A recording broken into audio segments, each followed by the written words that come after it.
Welcome to Fandom Post Radio. I'm Kestrel. We got Kate.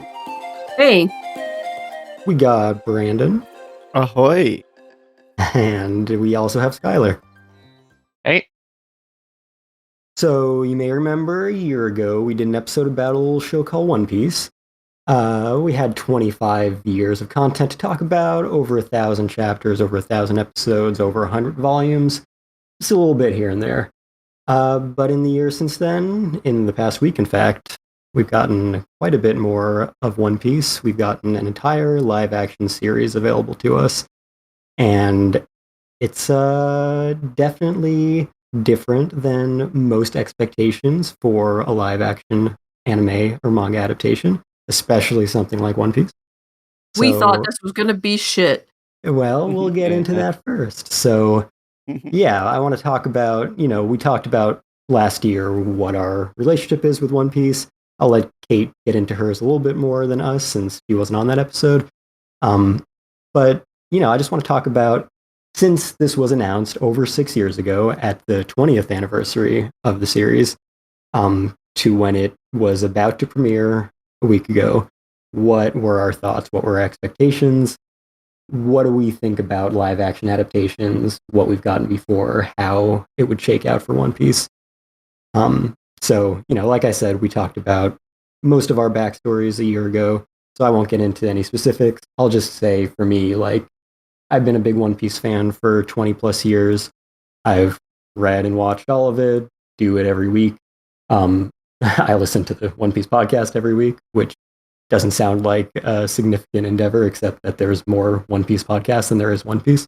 So that's like 3 hours a week in addition to the episode and the chapter of the week. So One Piece is very much a huge part of my life, has been for 2/3 of my life so far, or more than that. And yeah, when it was announced, we have not had a good track record with live action adaptations of anime and manga. Especially up to that Putting point. it mildly. Yeah, even now, especially for Hollywood, but just across the board, they've been bad.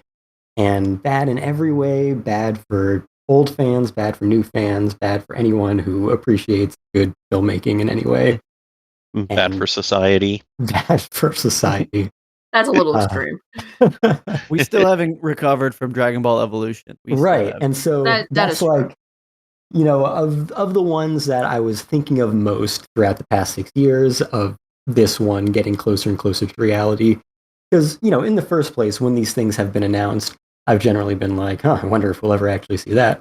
Because so many of them have been in development hell for decades. Some of them have never come out. Most of them have changed hands a million times in that time, and usually come out with, a whimper compared to when they were announced. And they might have had big names attached to them at some point. When they come out, they've got nobody's attached to them. They bomb, everyone hates it.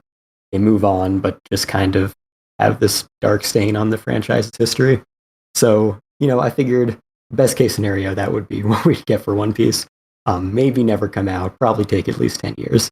But, what do I have to compare it to for things that have come out? Obviously, Dragon Ball Evolution is perhaps the worst of all. And Dragon Ball and One Piece have kind of the closest relationship of, their kind of superstar shonen manga anime hits. A lot of similarities between the two, a lot of connections.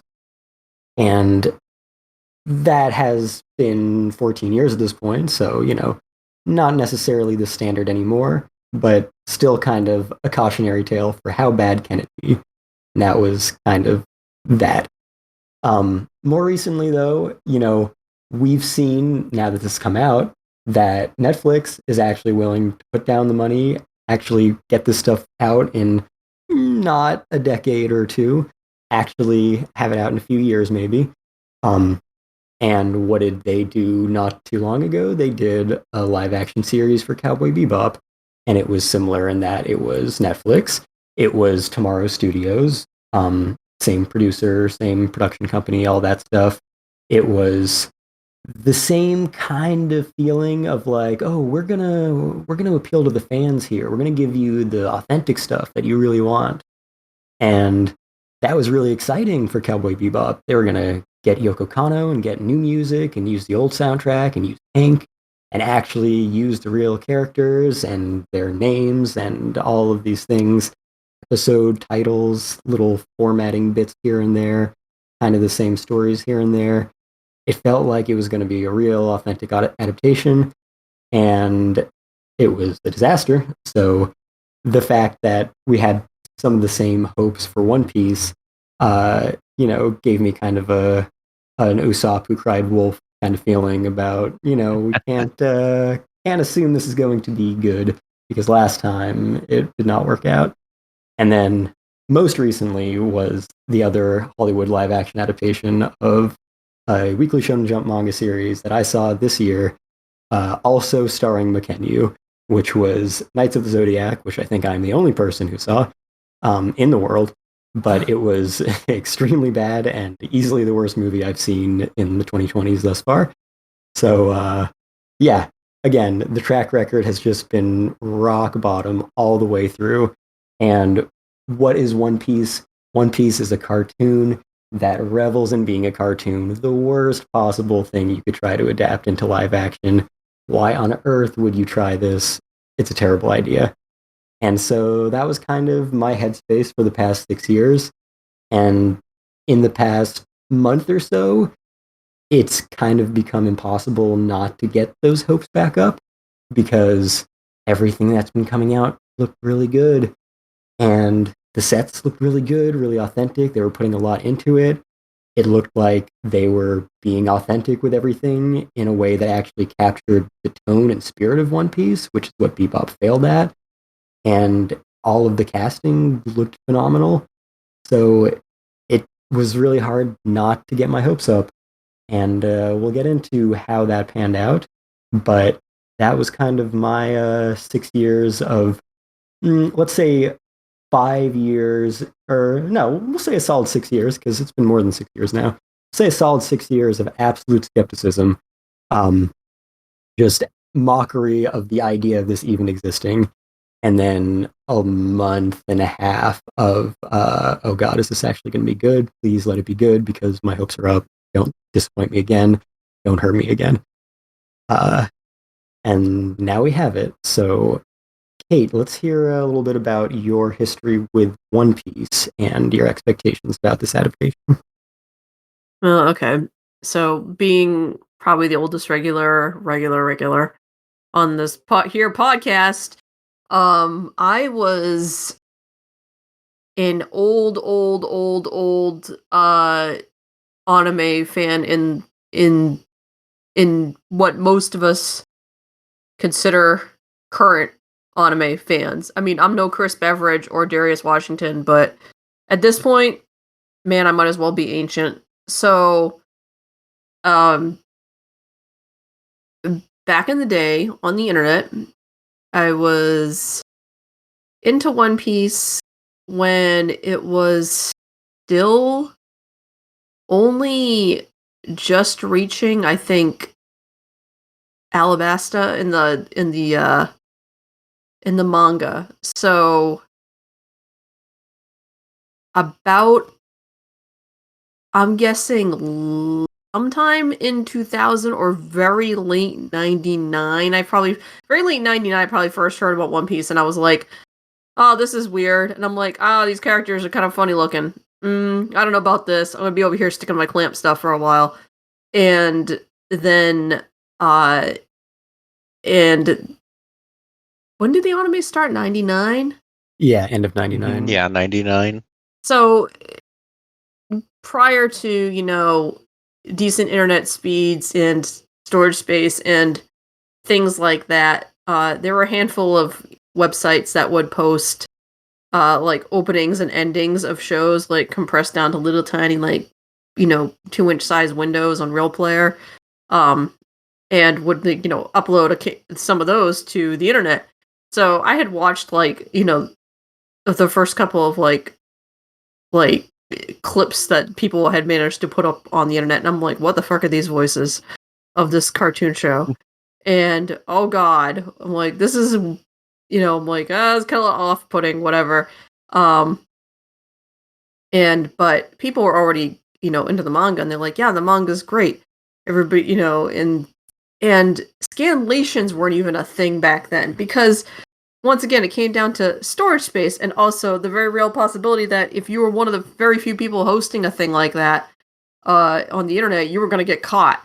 So, and nobody had Photoshop, or like most people did not have Photoshop or the means or whatever to do these things. So it's like, if you wanted to get into a thing, you had to order the damn books from Japan and find somebody who was providing translations for that stuff. Well, it just turned out that at the time we had somebody providing translations for that stuff on the internet. A couple people, but the one who really stood out is a certain Mr. Stephen Paul, who had a fan translation website with scripts that he wrote up for every chapter that he had his hands on. And so what you would do is you'd order the books from Japan through some, American Japanese bookstore, and then you would sit there with the translation open on your computer and the books open in your hand and basically like one-to-one it, because that was the only way you could, consume this stuff in any kind of, easy way, shape, or form. Obviously, it all changed relatively fast. People started getting off of dial-up and into like, cable, and then from cable into faster, more dedicated lines, and then everything took off from there. But yeah, it was very nascent back then. There was probably the days before social media and the days before YouTube and the days before like anything really like that. Everybody still had their dedicated website, so there was only like 5 or 6 like really good fan websites for One Piece on the internet at the time I got into it.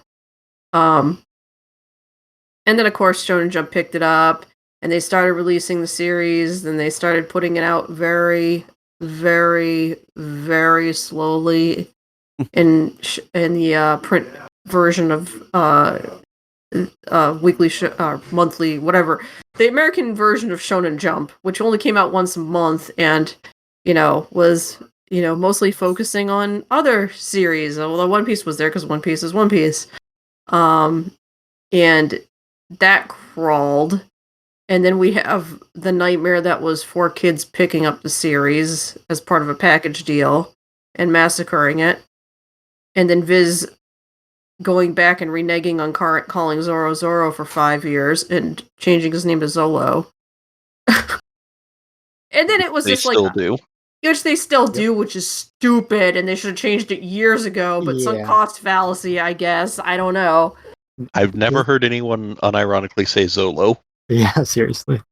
And it was just the stupidest thing. And and that began the whole like One Piece can't get a fair shake in the US for a very, very, very long time.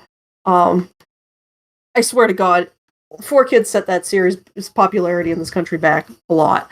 And then the length of the series just set the series back from picking up a new audience, unless it's a hard sell, like how do I convince somebody to get into this property that is over an X number, it's been running this long and has this many chapters and this many episodes of anime, and yeah, good luck. I mean, we reached a pretty good point, I think, considering it's been a very, very slow uphill climb for the last 20 years.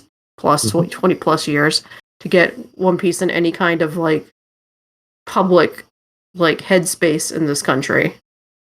Yeah, we'll definitely talk about how we think that will change after this release too.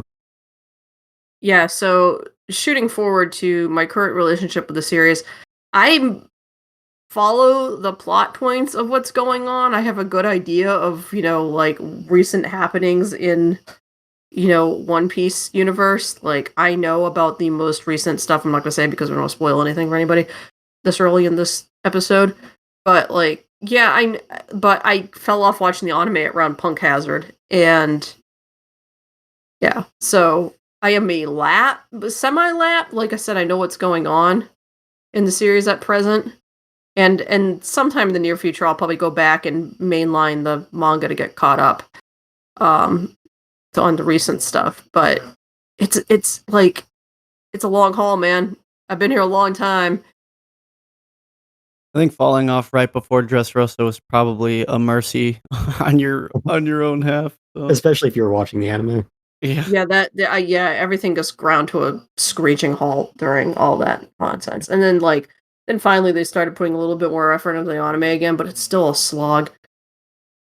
Yeah, the pacing can't recover unless they stop doing it every week, but everything else about the adaptation is phenomenal now. Mm-hmm. Even the pacing isn't as big of an issue. Yeah, they managed to mask it in creative ways now. Mm-hmm. But it's like, yeah, the math doesn't add up. You're still getting less than a chapter per episode, no matter what. But yeah, so when this was announced, this adaptation, what did you think, and what have your expectations been up to the release? I thought when they announced it that it was never going to happen. Yep. That it was just never going to get made, because so many of these things get announced and they don't get made. I mean, look at the live action Evangelion project, which has been out of pre-production and idea state for the last 20 years. Akira has still been thrown around in the past. That and Evangelion are the two things that are always like, ooh, somebody wants to make this, it's not happening. Somebody wants to make this, it's not happening.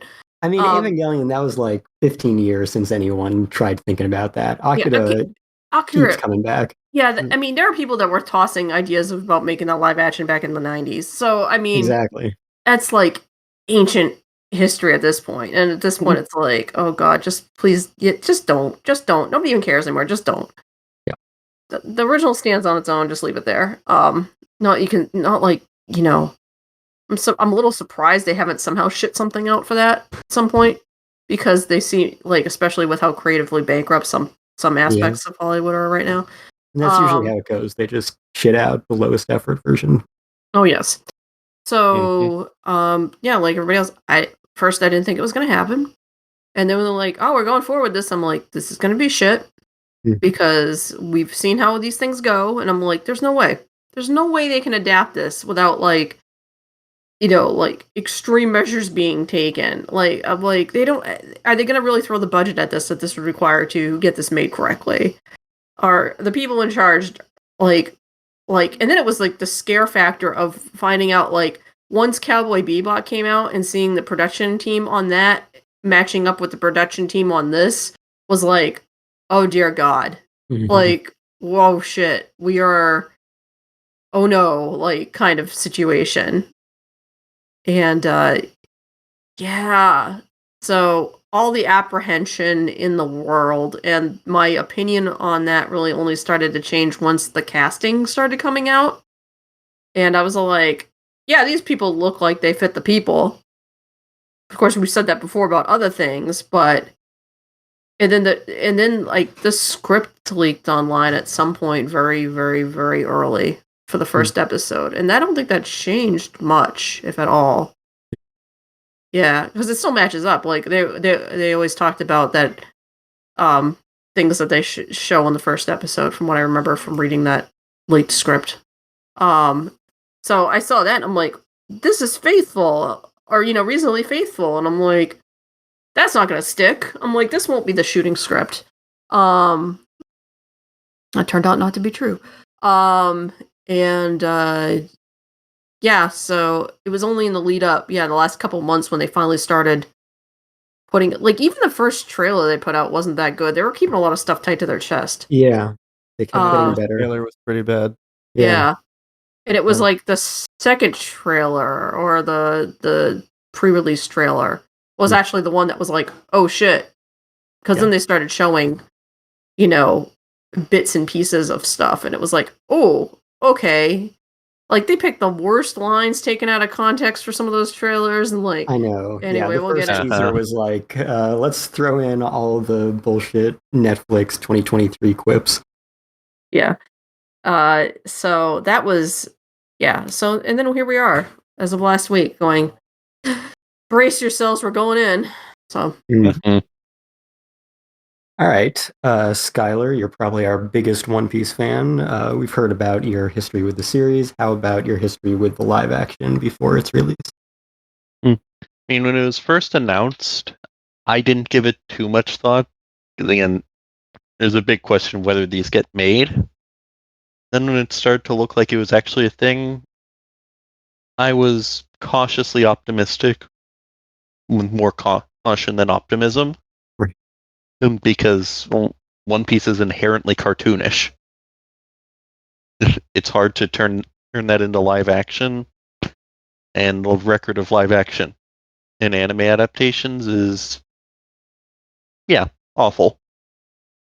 Well, for pretty much anything that isn't Battle Angel Alita. And then there's that first trailer where I had the same reaction, and because that kind of quippy, Marvel-esque dialogue, Mhm. it's not One Piece. No. One Piece is it's extremely sincere about everything, no matter how silly. And if you can't, and if they just made it quips like that all the time, it would have been unwatchable. Well, then the second trailer came out and looked a lot better.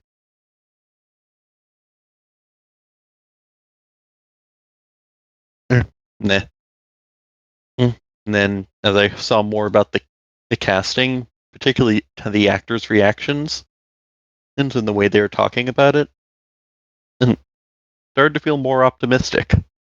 Because it seemed like beyond the usual full promotion, they actually cared about the story and were into One Piece. If you're going to do a One Piece adaptation, you have to care. Like, you can't adapt this story and just have it be another corporate tax write-off or whatever. Oh, I felt my heart cringe at tax write-off. It very well could have been that. Yeah. I mean, I forgot to say this in mine, but I was surprised that they kept going with it, considering how within days of Bebop's release, they publicly announced that they would never make more of it. Like, it was such a failure. That was so funny. Yeah, like within a week they said it was done. Right. To be fair, the difference here is Oda is fully supporting this, and Watanabe was like, if the producer shows up, I'm gonna punch him in the face. So that was another thing I meant to bring up, because all of these adaptations like to be like, we've got the creators involved as executive producers. They're making sure that everything is their vision. They said the same thing about Toriyama with Dragon Ball Evolution. They said the same thing about Watanabe with Bebop, and obviously those were both complete bullshit, because both of those guys came out after the fact and were like, yeah, this is not my story at all. But it's been very clear that Oda has been very heavily involved in the entire process. Yeah, it was actually his comments that started making me feel more optimistic. Yeah, true. Because anyone who's read One Piece knows Oda is kind of a perfectionist. And it's hard to imagine him going along with the live action adaptation if he wasn't satisfied with it. Especially when he commented that he actually made them reshoot some scenes. Exactly, yeah. Means he approved all the casting, had to approve every change they made. That's very different from these other ones where they tossed him a producer credit and then said, go home. Exactly. Here is a bag of money. Yeah, I think the difference here is there's actually, there's money on the table from the people, and it's like, anybody can slap, you can slap down whatever money on the table and say, I'm a producer, but this is actually, Netflix doesn't own this production. If they didn't, whatever the future may hold, it's not chained to Netflix. That is true. I think Netflix helped finance it still. But not completely. Yeah, usually Netflix owns things outright, and in this case, Shueisha was a lot more heavily involved than the original rights holders usually are. That's true. I mean, Shueisha in general is pretty demanding when it comes to One Piece and their branding. Yeah, true. So very protective. Makes sense that they wouldn't want it to just be adapted without any oversight. Yeah. So yeah, I was still somewhat cautiously optimistic when it came out. Then after I watched the first episode, significantly more optimistic than cautious. Yeah, we'll get into that. Yes. On Yes. the Yeah. Well, that's my general history with it. And I've been keeping an eye on it and seeing the details of the casting. I was impressed that they tried to cast actors of the same ethnicity that Oda gave in that one SBS Right. answer like 20 years ago. Exactly. Yeah. Sort of, kinda. Sort of, kinda. Close enough. Sort of, kinda. Mm-hmm. Close enough. Yeah. The fact that they did it at all tells you something. Yeah. Yeah, it's clear that there was some attention paid to those comments in the casting. Yeah. Little stuff like that leading up to it, as well as like the shots of the characters in like alternate costumes from volume covers. I was like, okay, like they do care a little bit more than like I thought they initially were. Right. Which again, like I had the same kind of sense from the little like Easter eggs and references in Cowboy Bebop. And again, that did nothing for the fact that was full of all of those stupid quips and did not get the tone or spirit of Cowboy Bebop at all, which is so crucial. So there was always a fear, but yeah, the more material we got out of it, the more we got from Oda, the more we saw of Iñaki and, you know, how Oda, like, you know, considered him the only person who could ever be Luffy. It all felt very genuine and believable. And yeah. So, yeah. Poor thing. They went all out on promoting this. Yes. Oh, yes. yeah. Way more than live action. You don't have billions of dollars put into it without promoting it. That shit out of it. Yeah. Like, you know, they have, of course, the $18 million per episode figure. So $144 million or whatever for the season, which, you know, that's more per episode than like Game of Thrones and stuff like that. And for, again, a kind of unproven attempt at doing a live action adaptation of anime or manga, because it has never succeeded even financially before. It failed for them with Bebop. That wasn't a box office hit, though. No, but it is successful enough they're making a sequel. Yeah. Well, the thing is, if James Cameron wants to do something, he's allowed to, no matter what the track record looks like. James Cameron has all the money. Yeah. Somehow keeps making the money. But yeah, even with all the, you know, all the money they put behind the actual production, and then, yeah, all the fucking insane promotion, like just that little LA event, like they took over all of Santa Monica Pier, did all these extravagant like drone shows and shit, brought Oda there, and it was all free for all attendees in secret, yeah. And then they've been doing that throughout the world at different events, and yeah, I've just been inundated with just advertising of every form on every platform in every way for the past few weeks, month or so. It is interviews. Yeah. They've done so much behind the scenes stuff. Trailers, teaser scenes.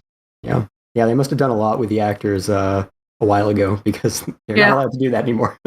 Oh, they had this. They knew what was coming down the pipe. Yeah. They got all that shit out of the way early. They had it all in the bag. Yeah. But yeah, all right. So, Brandon, how about you who have inundated yourself with One Piece to an absurd degree in the past year or two? Yeah, so I guess out of everyone here, I have the shortest tenure as a One Piece fan. Because I had like an on and off long distance relationship with One Piece from my childhood. You know, I'd see a 4 Kids episode here and there, but I was more Kirby guy myself. And you know, I caught a little bit of the anime in high school and started reading it a bit too, because I was also at the time reading scans of like Naruto and Bleach and, you know, a bunch of the big hitters.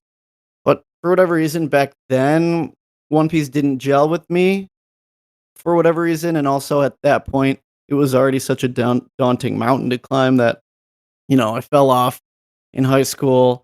And you know, a little over like a decade and a half-ish after that,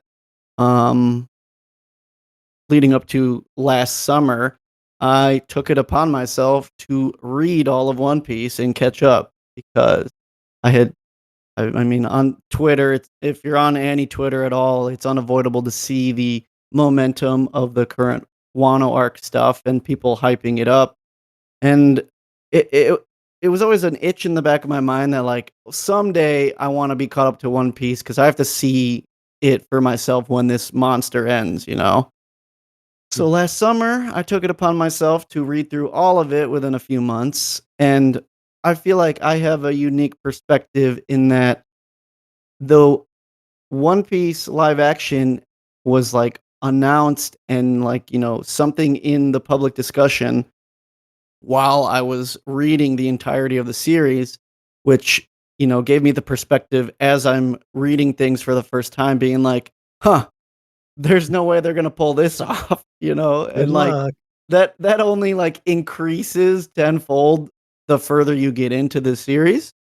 So of course, just like everyone else, I had my reservations about the live action, and I did pull back on them a little bit as we got to see more, but at the same time, I wouldn't say I'm like a skeptic, but also I've gotten to the point in my life where like I'd rather set no expectations than any. And so I went into this just kind of I was just going to let it happen to me. And yeah, it happened. And here we are. And One Piece live action is real. And we're here Not to talk calling the about episode. it. It's true. We'll talk about that later, a future cast, but I want to know what a potential Whitebeard could be for y'all. Okay, yeah, we'll get to future stuff at the end. Yeah. Um, Yeah. yes. Future in the future. Yeah, right. So yeah, a week ago, the whole series dropped on Netflix. At the time, we didn't know if there would ever be more. Now, the success seems like maybe we got a shot. But as of right now, it is all the One Piece live action we know that we're getting. And I just to make sure we have all watched all of it. Is that correct? Yes. Yep. Cool. I finished it at work today. Perfect.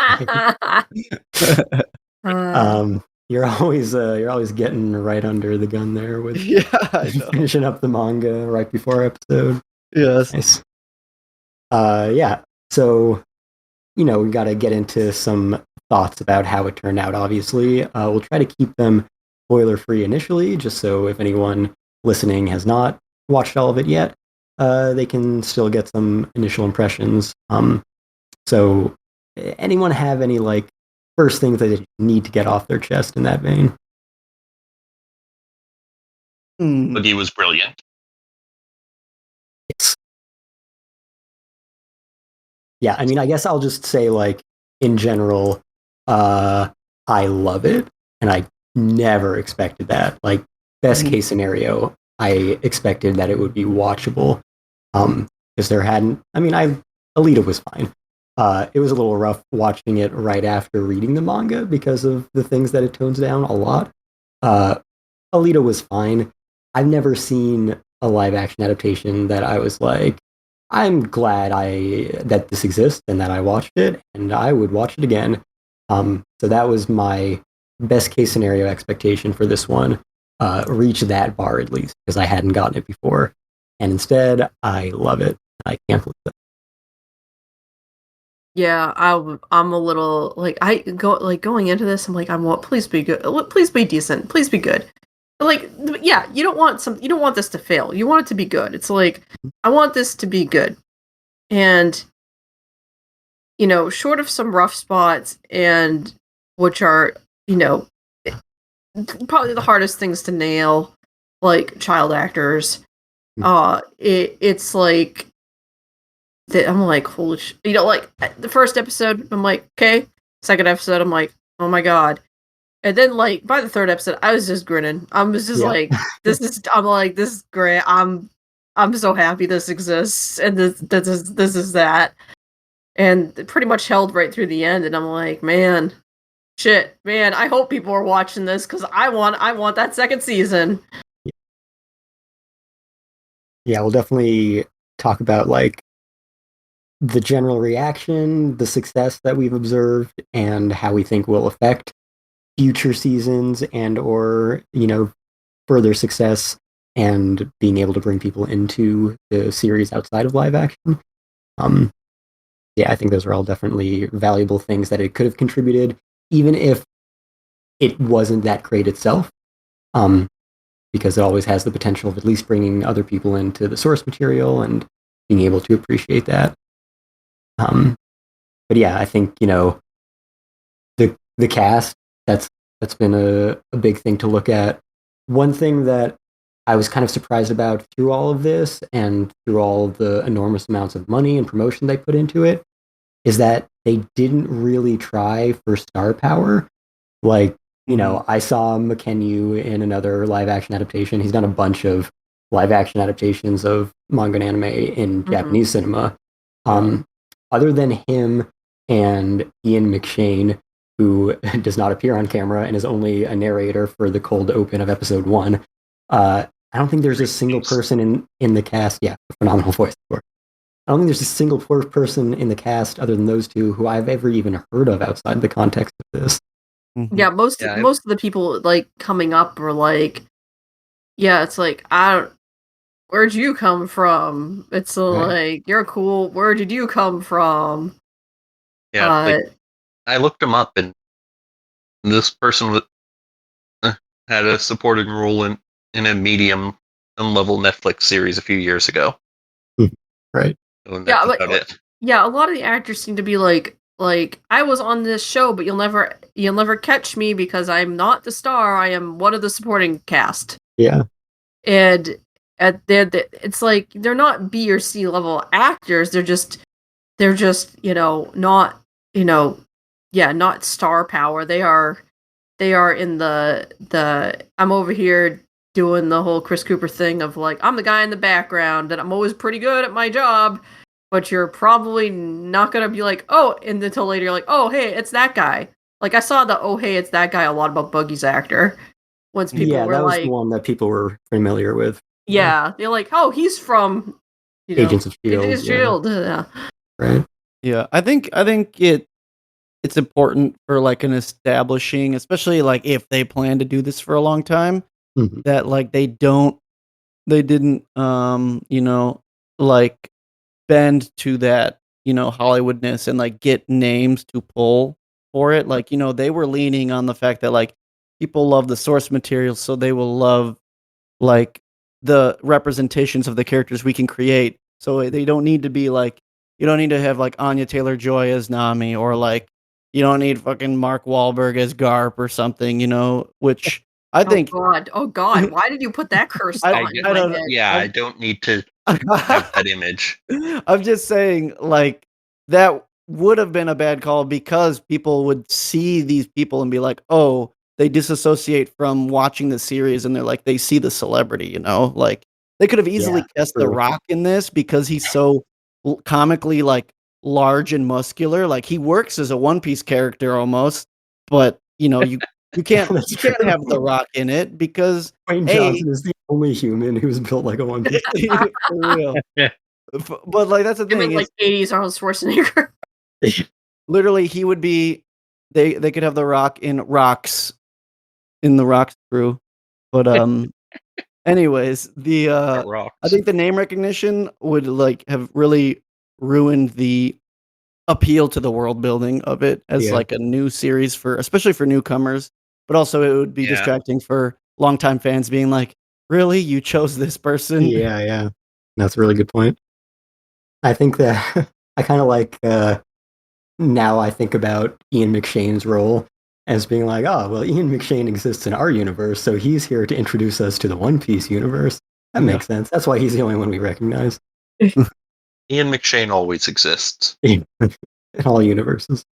He is the Tommy Westfall universe connector of all universes. That's a good place to be, though. Yeah, I wonder if some of the casting decisions are because Oda had to approve everyone. Yeah. So they couldn't just cast, so this guy's a big name, it'll sell.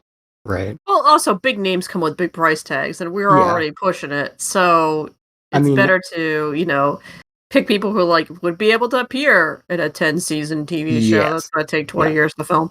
But I think all of those points are, definitely go into it. Like, they want someone new they can establish for this. They want someone who this was what made them. They're not going to ditch because they've got a big Marvel movie to film.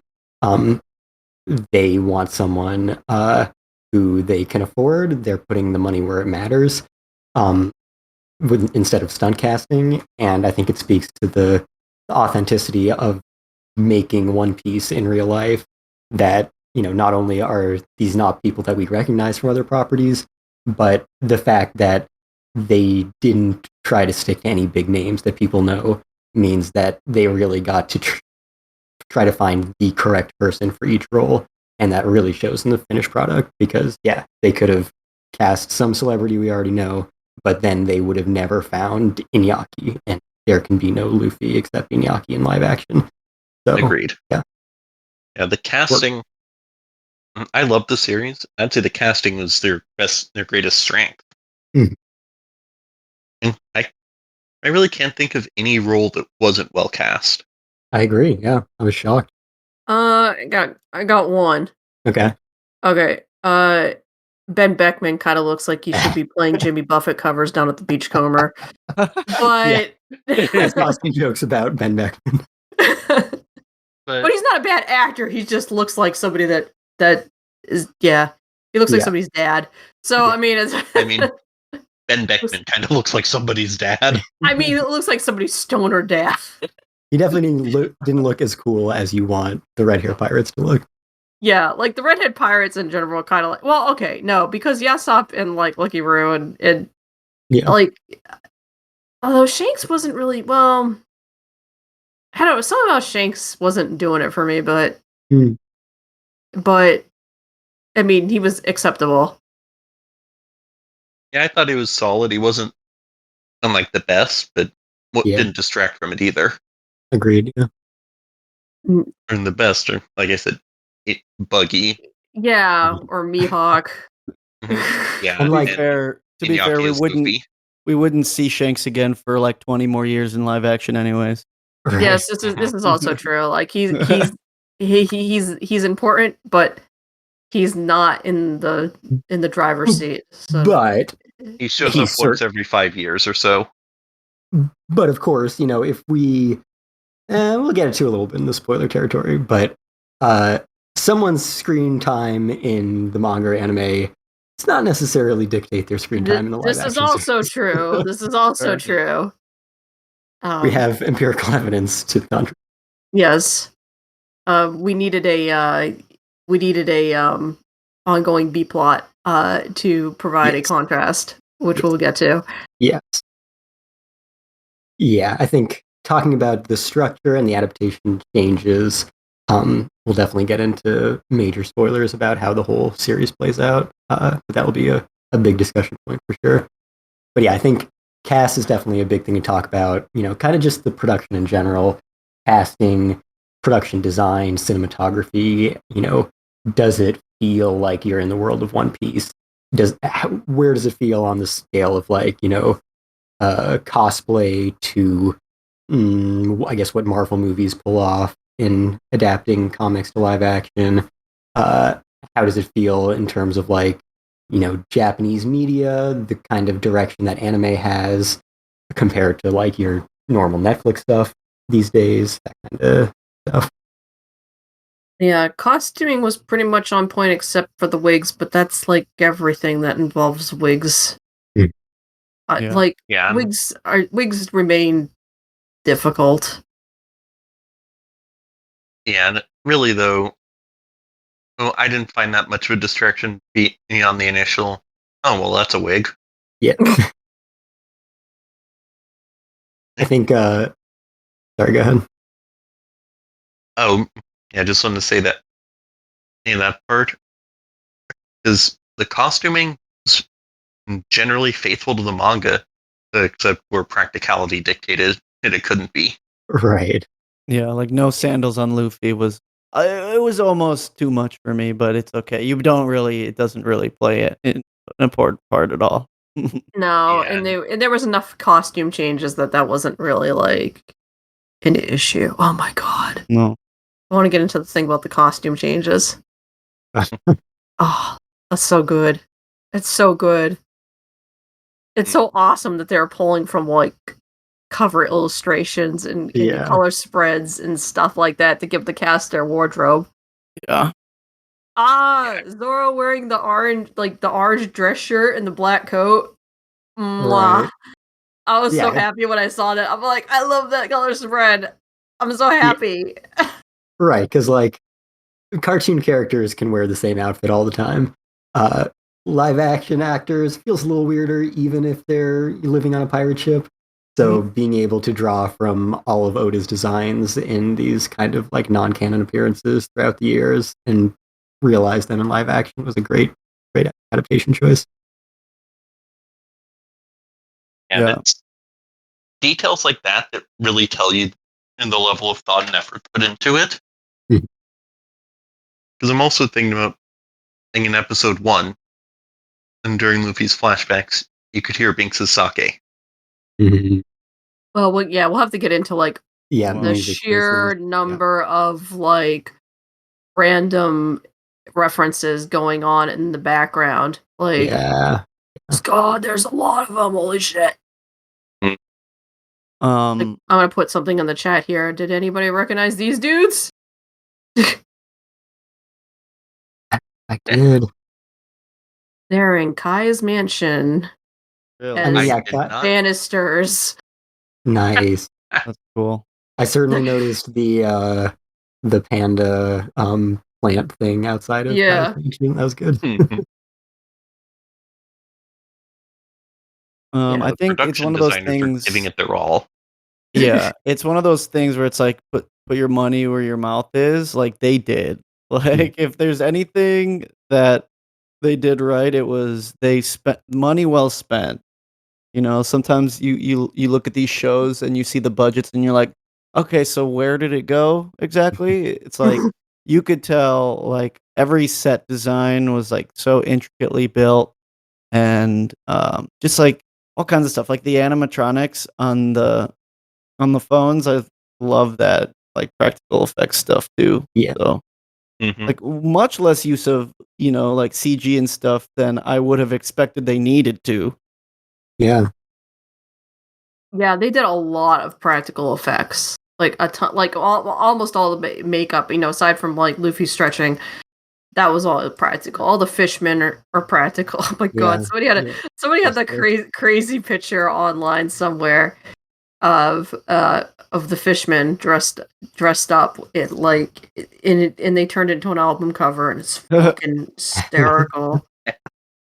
I feel like even for Luffy's stretching CG stuff, I feel like they like in very smart ways kept it minimal and used practical camera tricks.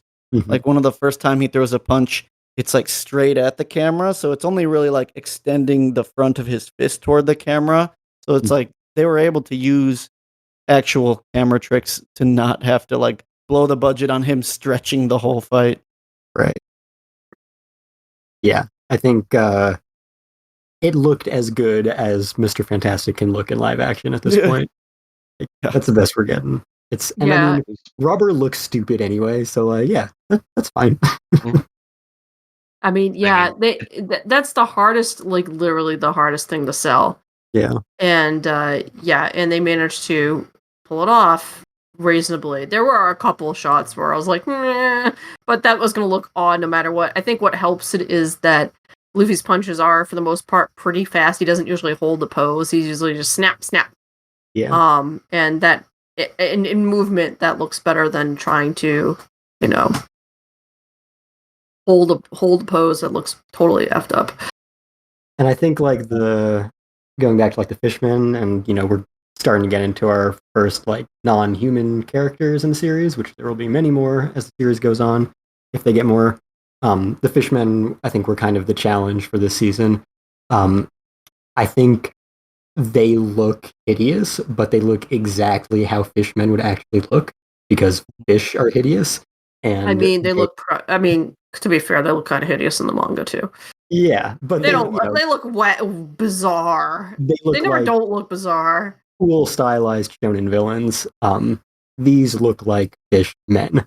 They look like the characteristics of real life fish, the fish that they are supposed to represent on human beings. And I think they made that work as well as they possibly could. So yeah, no complaints about that really. As I see it, if it didn't look silly, they'd be doing something wrong. Yeah, for sure. The whole thing of adapting One Piece is like you're gonna fall into an uncanny valley where if you make it too realistic, you can't even tell it's One Piece, and if you make it too zany, I don't know, it's just not as adaptable. So yeah. Like if you go in the other direction too far, then you're just making a CGI series at that point because there's no way to make this stuff work any other way. Yeah, and then it's like, why are we doing this in the first place? Right. And I think, I've only seen a few of the Disney live action adaptations so far. I kind of hate them on principle. And the thing that always gets me about them is that they're too faithful. They're shot exactly the way that the original movies were shot.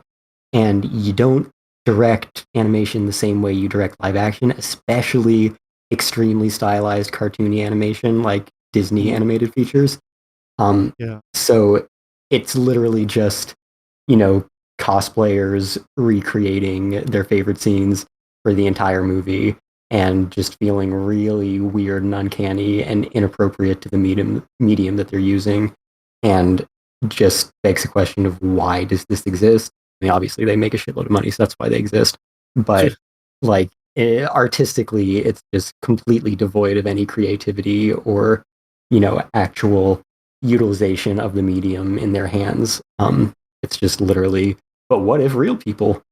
So to find the balance between making it feel authentically like the source material, making sure that fans of the thousands of chapters and episodes are going in and getting one piece out of it, while still utilizing the medium of live action, not making it cringy, and making it appealing to people who have no association with the series at all and maybe only want to watch it in live action. That's an extremely hard balance, especially for a series like this. So it's impressive that they managed to do what they did. Yeah, and when the other major adaptation of the manga is out there, stretching everything out to high hell and going on forever, it's like our challenge is to tighten this up. Yes.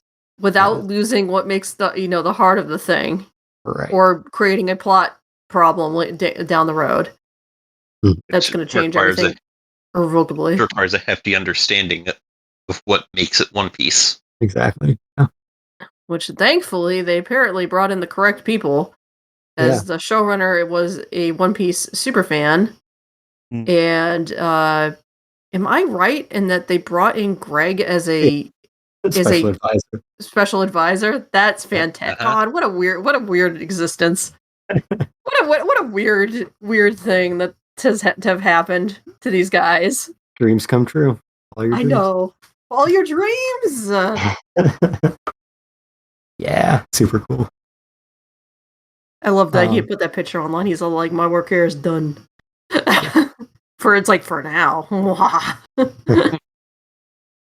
Yeah, the fact that I think Shueisha being so protective of the property and being so involved from day one was very important because like Skyler said, years before, and like Kate was mentioning also, years before Netflix was even involved, Shueisha brought Greg into a boardroom in 2016 or 2017 when it was announced, and we're like, we've got a job for you.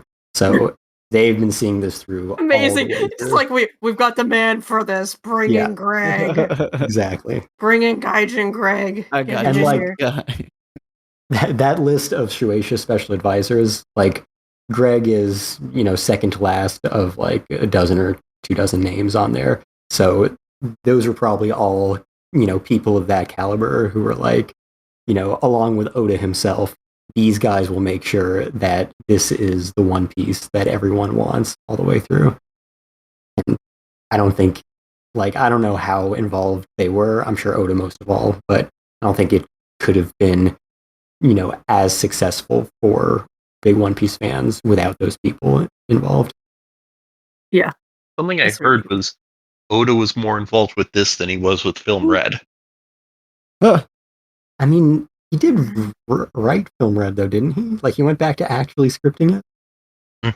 Uh-huh. I think he spent more time on the live-action series, for sure, but he didn't, script it himself. No, although it sounds like I think he had to approve every decision they made. Yeah, for sure.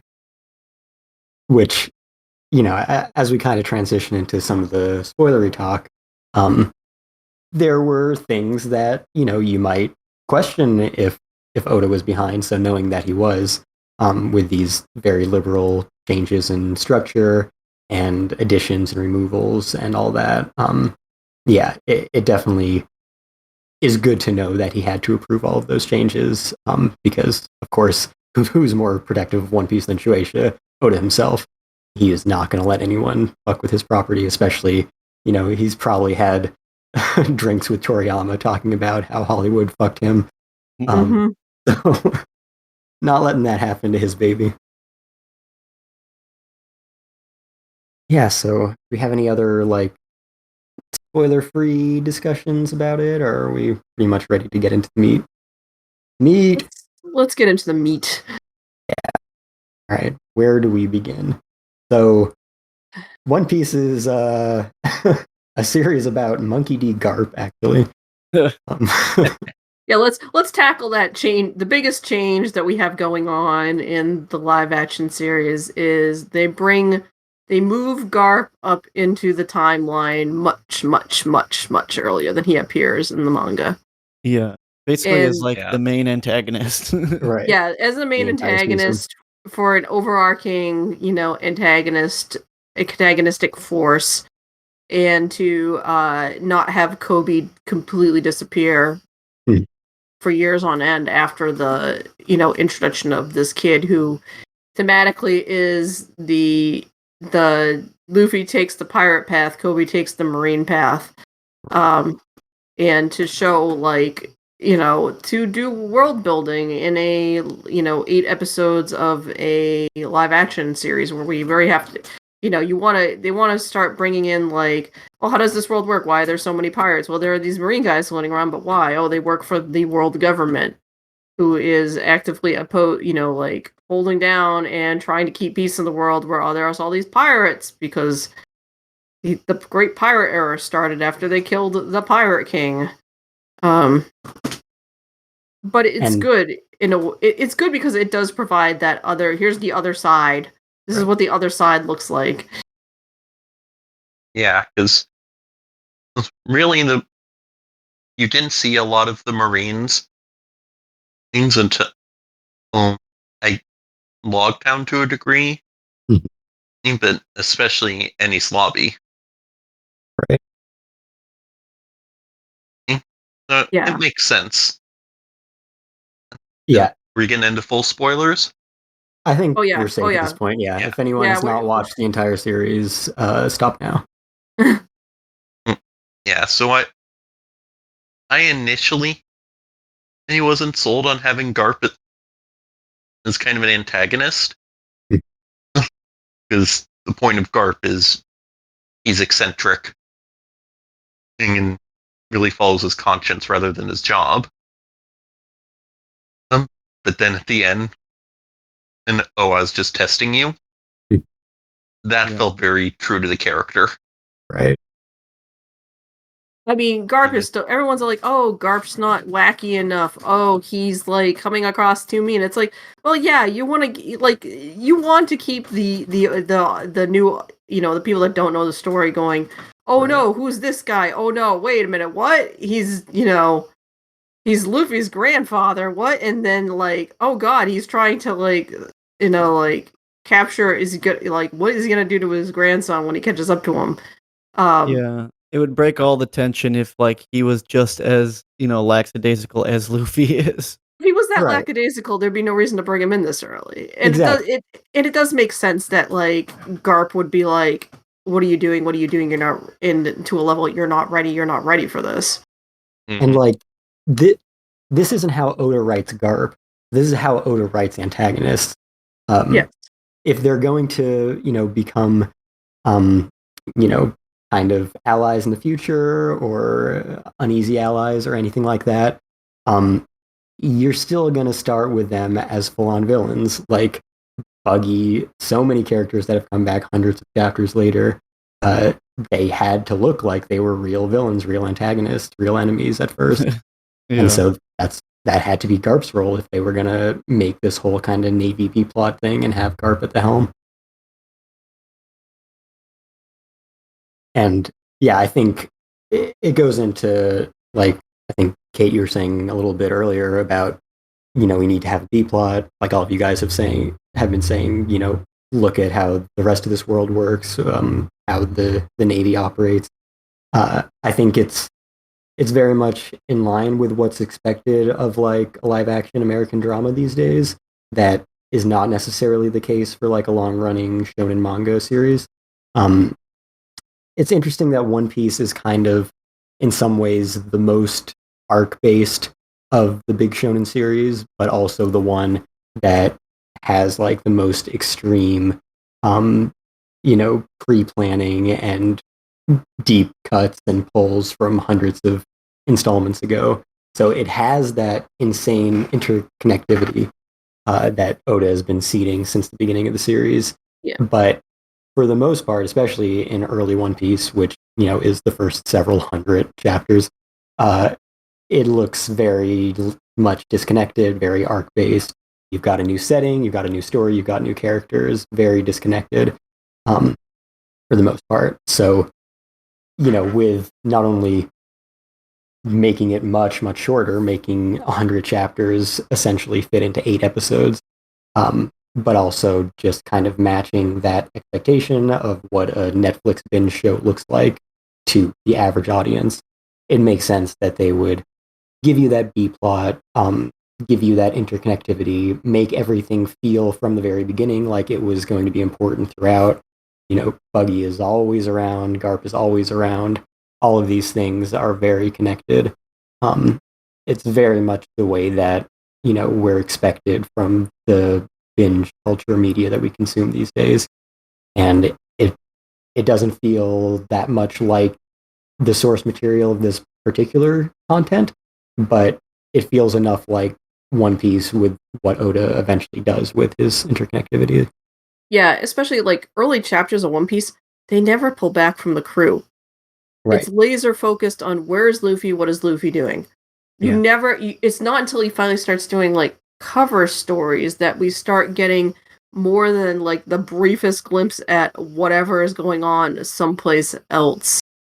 And that's for a long, long time. It is just like, it doesn't matter where anybody else is, like Luffy is the focus. Like, and we see that like all the way up even to like pre-time, skip where everybody gets poofed off to like God knows where. And it was just like, nope, we're following Luffy. And it's like, but where's everybody? And then they finally touched on where everybody else was, but it was like brief. Very, very fucking brief. And that's a weird way to tell a story. Like, some of them you don't even hear like legit dialogue. It's like, oh yeah, Luffy and Zoro are talking in the background about it, or like, him and Usopp are like, oh yeah, I got chased by some like plant things. Like, oh yeah. And nobody in the crew ever fucking talks to each other about things, which the show has fixed, by the way. Like, because that is a very strange thing. Like, human beings talk to each other. Although the show does kind of lampshade that when they're like, "Hey, go talk, Zoro, go talk to Luffy and see if he's okay." Right. And they human beings talk to each other. Luffy and Zoro do not talk. Which is hilarious, and the show is very aware of that. But there are structure things that Oda does which are utterly alien, like in most story volume forms, and it's just like, that's bizarre. Like, everything about that form and function is strange. Yeah, like you brought up the cover stories, like Garp only existed in cover stories until like hundreds of chapters in, like post Ennie's Lobby, when he actually became a character. He was just a goofy old Marine in a dog mask training Kobe and Helmeppo in silent cover stories. I love that they kept the dog mask. Yeah. The old dog hat. Not So acknowledge dumb. at all. They're like this hard-boiled old man and his stupid little dog helmet thing. Yeah, Even the figurehead on his ship. Mm-hmm. Yeah. They go. I mean, they go with it. And he tears apart his office like an angry dog, and then and then we find out, the love of meat thing is like, until you've realized it's like, oh, that's just a family. Yeah. Family love of meat going on here. That was definitely one of those important little bits of softening up Garp before the ending. Like, okay, he is Luffy's grandfather. There's more to him. He's not just a hard-ass Marine. He's this hard-ass Marine, but he moved this chair over to this desk with his foot. Like, he's low-key very, very silly. And then it slowly catches up with the story, and then you realize, no, he's hardcore very, very silly. He's just like, he still has to be a Marine vice, admiral. Like, like he's got a crew to command. He's gonna command because of kind of respect. It's funny, like, he appears to take his job much more seriously in this than in the original, but in fact, he just put all these Marines on a wild goose chase to teach his grandson a lesson. So, like, he's actually the worst still. He's absolutely the worst, but he's like, he's gotta, like, act like he's, like, in charge so that his fucking, crew will do what he tells them to do. Like, I'm in charge. Basically recontextualized everything for me and made me feel like, that's Garp. Right. Because dragging the ship full of Marines all the way across the East Blue, who was a training exercise for his grandson. That is exactly the sort of thing Garp would do. Yep. Absolute abuse of authority. Like, I'm training these new recruits and also training my grandson, but nobody has to know that but me. I'm literally using my Marines as tools to train a pirate. Speaking on the interconnectedness that Oda creates with his story again, I feel like the foresight of these 25 years also just makes adapting it even harder because, like you said, you need to cut it down to an extent that is still very readable for newcomers, but you're also trying to, wink wink at the hardcore fans and be like, look, we can like still like hint at things that are important way later on, but like don't need to be like explicitly said right now. And I think that's like really hard to pull off. And they do it in a lot of cases. Like they don't need to do the whole show that like Shanks has hockey thing, because that's another thing is that Oda is, like we've talked about, one of the in terms of like the big shonen series, is one of the most like deeply planned dudes out of all of them when it comes to his story. But even, when you start your first couple chapters, your first couple arcs, not everything is really set in stone until you're like serialized, and then you can say like, oh yeah, like this was meant to become this or whatever. Like, no, now going back, all of this stuff is established, but we're still going back to when these things weren't already established. So like, no one knew about hockey for like another like 5-10 years down the line in the anime and stuff. So it wasn't mentioned until Shanks and Whitebeard's meeting after Enies Lobby.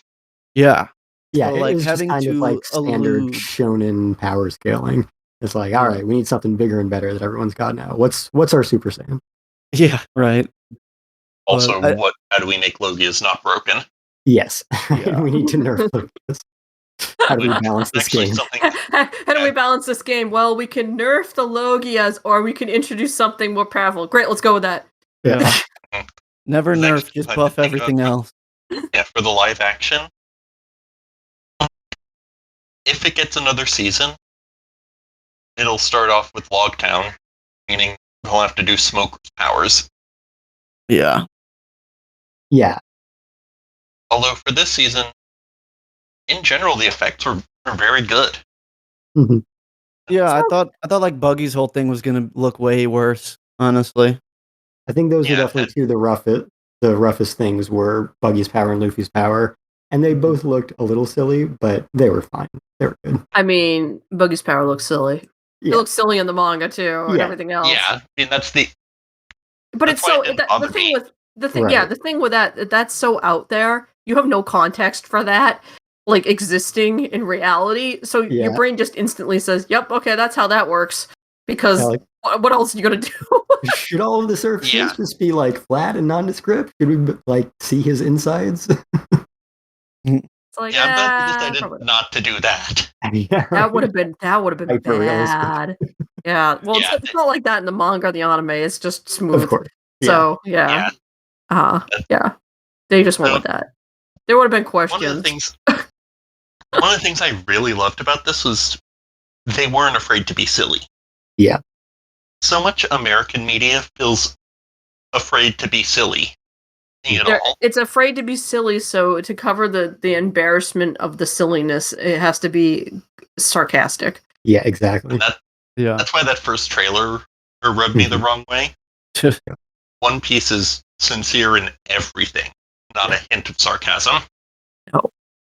I mean, plenty of characters yelling at each other, but very little sarcasm, very little snark. Yeah. Yeah. The most snark it gets is when Luffy or Usopp are fucking like imitating people. Yeah. And you got your straight man characters occasionally. Like, you know, Zoro is very cool. Like, Zoro gets to be a little too cool for school, a little snarky, a little sarcastic. It's fine. But then he gets lost walking in a straight line. Yep, and then he gets lost twice, at least twice. I love that because it was so subtle that nobody who wasn't a One Piece fan would pick up on it. Yeah, gets out of that fucking well and walks the wrong way away from the mansion in the background. And you wouldn't notice unless you knew. You're like, wait a minute. Yeah, where's he going? Zoro. That's Zoro. To his dressing room. Where were you going? Oh, good. I was looking for the kitchen, going the wrong way down the hallway. Mm-hmm. Yeah, the whole, and I mean, including that in a scene that wasn't even in the manga, that tells you they were really thinking about how the characters would react. Right. And that, yeah. I was just gonna like kind of circle back to what Bran was saying before too about you know, when the series started, Oda didn't necessarily have everything planned out. He had a lot more planned out probably than a lot of mangakas starting a new series. But certainly a lot of things are established by the creators of these series as they go on. And I think having those 25 years of material to draw from and be like, this is where the story's going, this is where this character is going, these are these characteristics that Oda didn't really think about until 5-10 years in, but we can start seeding it in now. I think helped immensely. We can see it in the running jokes and the character running traits that are endearing. When Oda introduced them, you know, maybe they seem like they're kind of coming out of nowhere, but now they can be like, no, this was always in the plan. Like, Zoro was always kind of an idiot about his own health and well-being, and also had no sense of direction. Yep. And is kind of dumb. Yep. And they made Himbo Extreme. They made Sanji actually just kind of suave instead of like, you know, very creepy. Yeah. We'll see how that goes. Hopefully they dialed back and remembered like, oh, remember like Sanji is supposed to be like the secretly super kind-hearted one that's always like kind of boyish at heart, and instead just turned into a creepy pervert and like got totally flanderized to death. Right, exactly. And he used to be cool. He was cool for a very long time.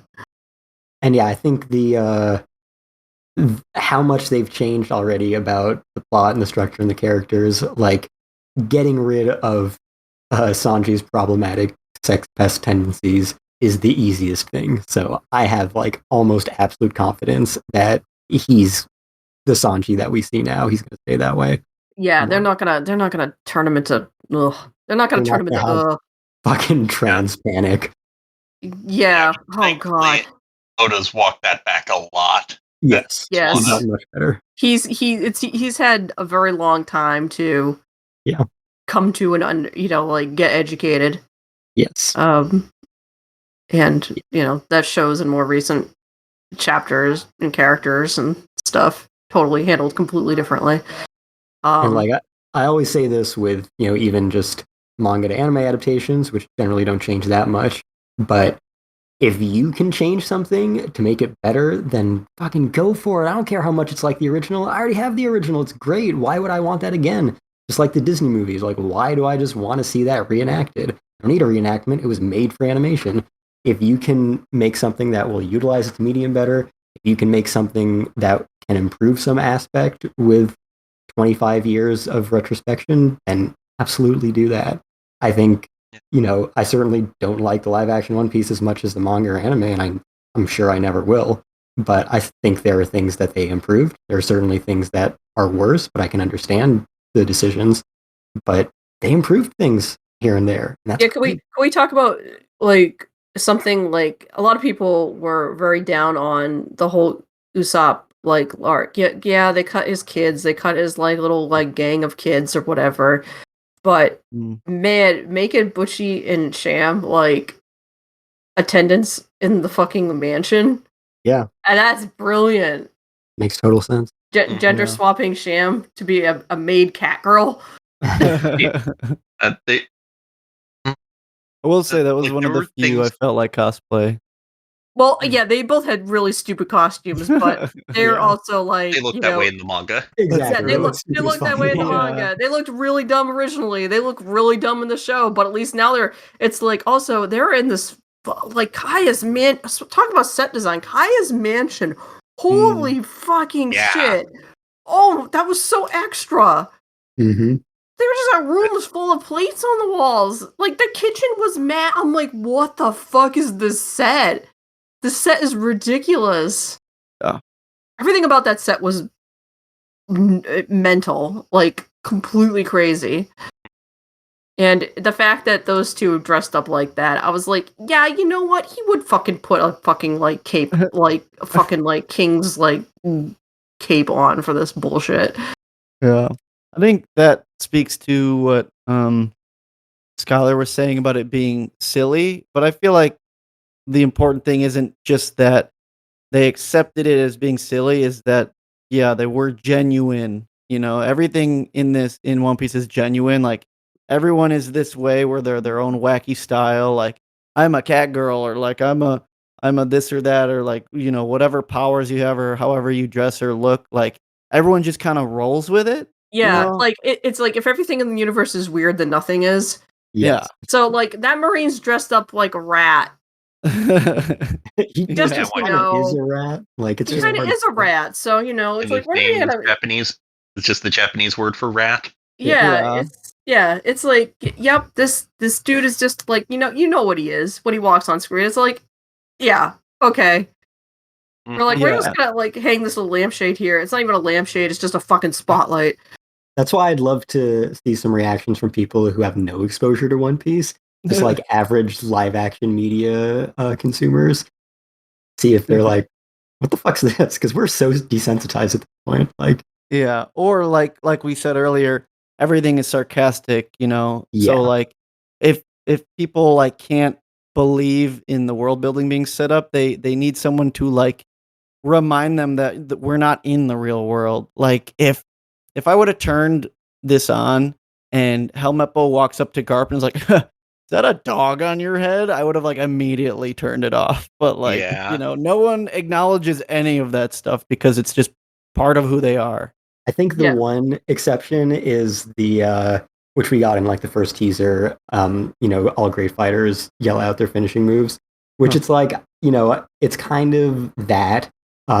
It's kind of understandable because if you don't consume like shonen anime and manga, that's a really weird thing to have happen. Yeah. But I think the fact that Sanji then repeats it to Zoro at the end just like totally sold the sincerity of it, because it's like, all right, this is a thing in this world. Sanji is cool as fuck, and even he's like, all great fighters do this. And Zoro's like, all right, that's cool. Sanji. Zoro's like, you belong in our crew. That was what finally acquiesced him. He's like, okay. Yeah. Yeah. And they even had Buggy and Usopp both do it without even commenting. Yeah, right. Yeah, exactly. But yeah, I think it brought it really full circle at the end there with Sanji.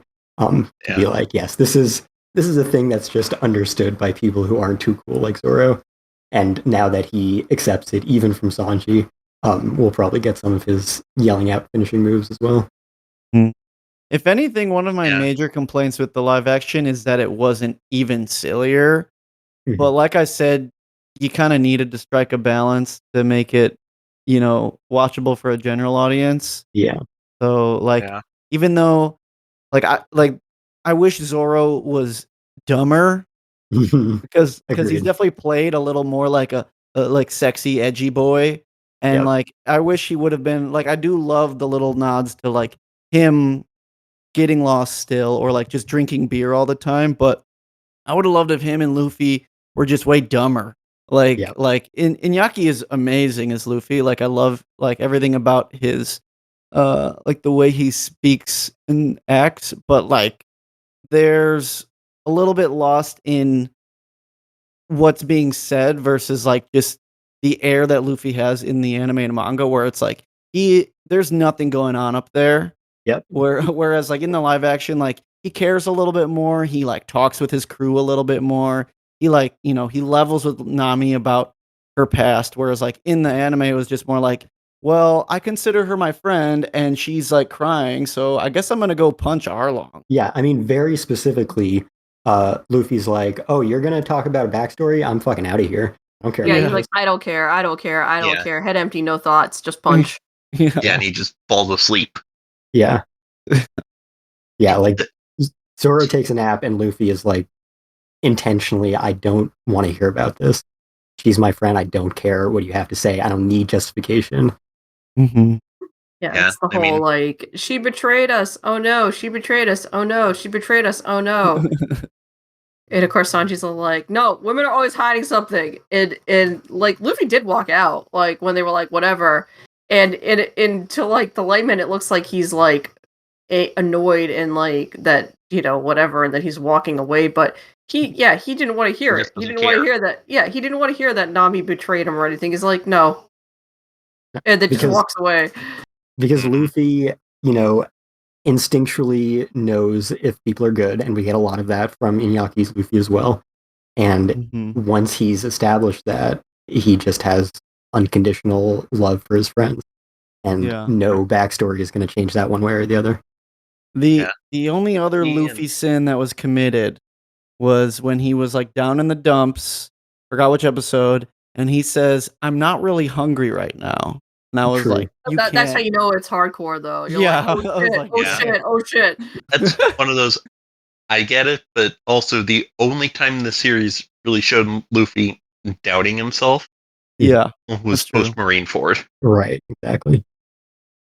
Yeah, but I'll allow it for... Well, post Marineford and the whole thing with Usopp really was Yeah, he has that whole crisis of conscience of how do I be a captain thing with the whole Usopp thing that's true. It's true. But I guess when they have to do a season with a dramatic arc for the character, you can't just we have plans way down the line the way you can with the long running shonen. Right. I think it was kind of like that for all the changes for me. It was always, I might like the originals version better, but I understand why they did it. It was transitioning into a new medium. There was nothing in here that I could be why was this cut? Right. And it's obviously, if they had given them, originally I think they said they were going to have 10 episodes, and they cut the order down to 8. We would have probably got Logtown as an episode. We might have gotten an expanded Usopp arc if we had had that other one extra episode, I mean, we already got 2 full episodes of Usopp arc, and that's not a long story. Oh yeah, that's true. That's never mind. Yeah, they might have done his...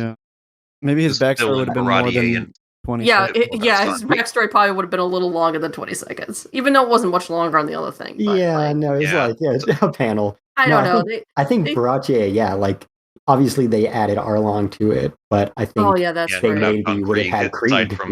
They would have moved Krieg up and stuff. Yeah, put him where he belonged. let's talk about that big change. Can we talk about that big change in this? Like,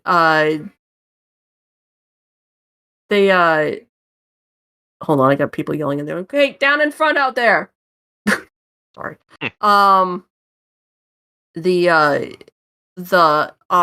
Yeah, people die in this. Yes. True. Yeah. This is huge. Like, yeah, I know several characters later on in the story that are certainly not going to survive. Yeah. I mean, literally within the first couple minutes, Kobe is sweeping up blood, you know? I mean, within the first couple of minutes, Zoro is slicing a member of Baroque's work in half. In half. That's true. Yeah, which was actually something they mentioned in the manga. There's that offhand comment, yeah, he killed Mr. 7 who tried to recruit him. That's right. And then in an SPS, someone... Yep.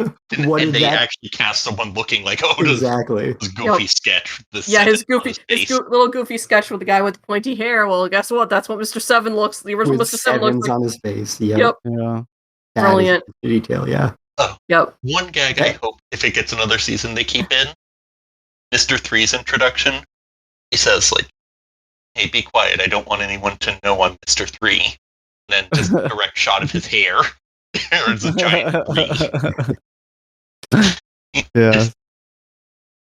I mean, that kind of goofiness in general and willingness to be fun, it feels like One Piece. That's the big thing I was looking for with this. It felt like I was watching One Piece. Not someone's idea of how One Piece should have been. Yeah. Yeah, like I watched the first half of it the first night it came out, and then the second night after it was out, and I was like looking forward to it. I'm like, oh man, what's Luffy gonna get up to today? Like, these had solidified as legitimate versions of these characters to me, and because they didn't just adapt it 100%, I was genuinely interested in what would happen, because you don't know what they're going to change at this point. So yeah, there's a lot to love about that. Yeah, getting to see how some of the things, like, it's weird for everything they cut.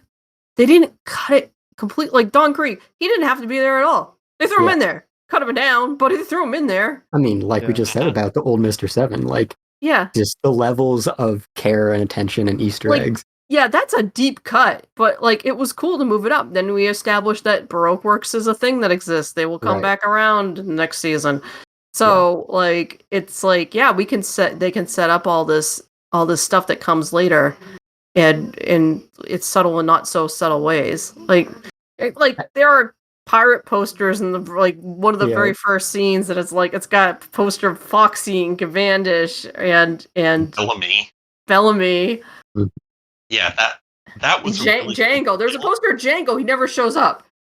I don't know how if they ever bring him back in the story. I don't know how they're gonna do it. I mean, that's actually one of the things I noticed. At the end card or during the credits, they have a map of the East Blue. Mm-hmm. That map included Mirrorball Island, a place that only appeared in Django's cover story and was never mentioned again. Yeah. There was they mentioned a couple islands. Sixus Island was an island from Ace's side story that wasn't even done. That was from? Okay. Yeah, it's there are I said there are deep fucking cuts in here. Yeah. Well, there's one I saw an article on it. I didn't even notice it. One of the newspaper headlines in the background said "War continues in Broccoli Kingdom." Later on, and when it's introducing Germa, they're ending a war in that setting. Oh, wow. During Whole Cake Island. They mentioned the Goa Kingdom a bunch in it. Mm-hmm. That you can see that fucking bridge they're building in one of the maps there's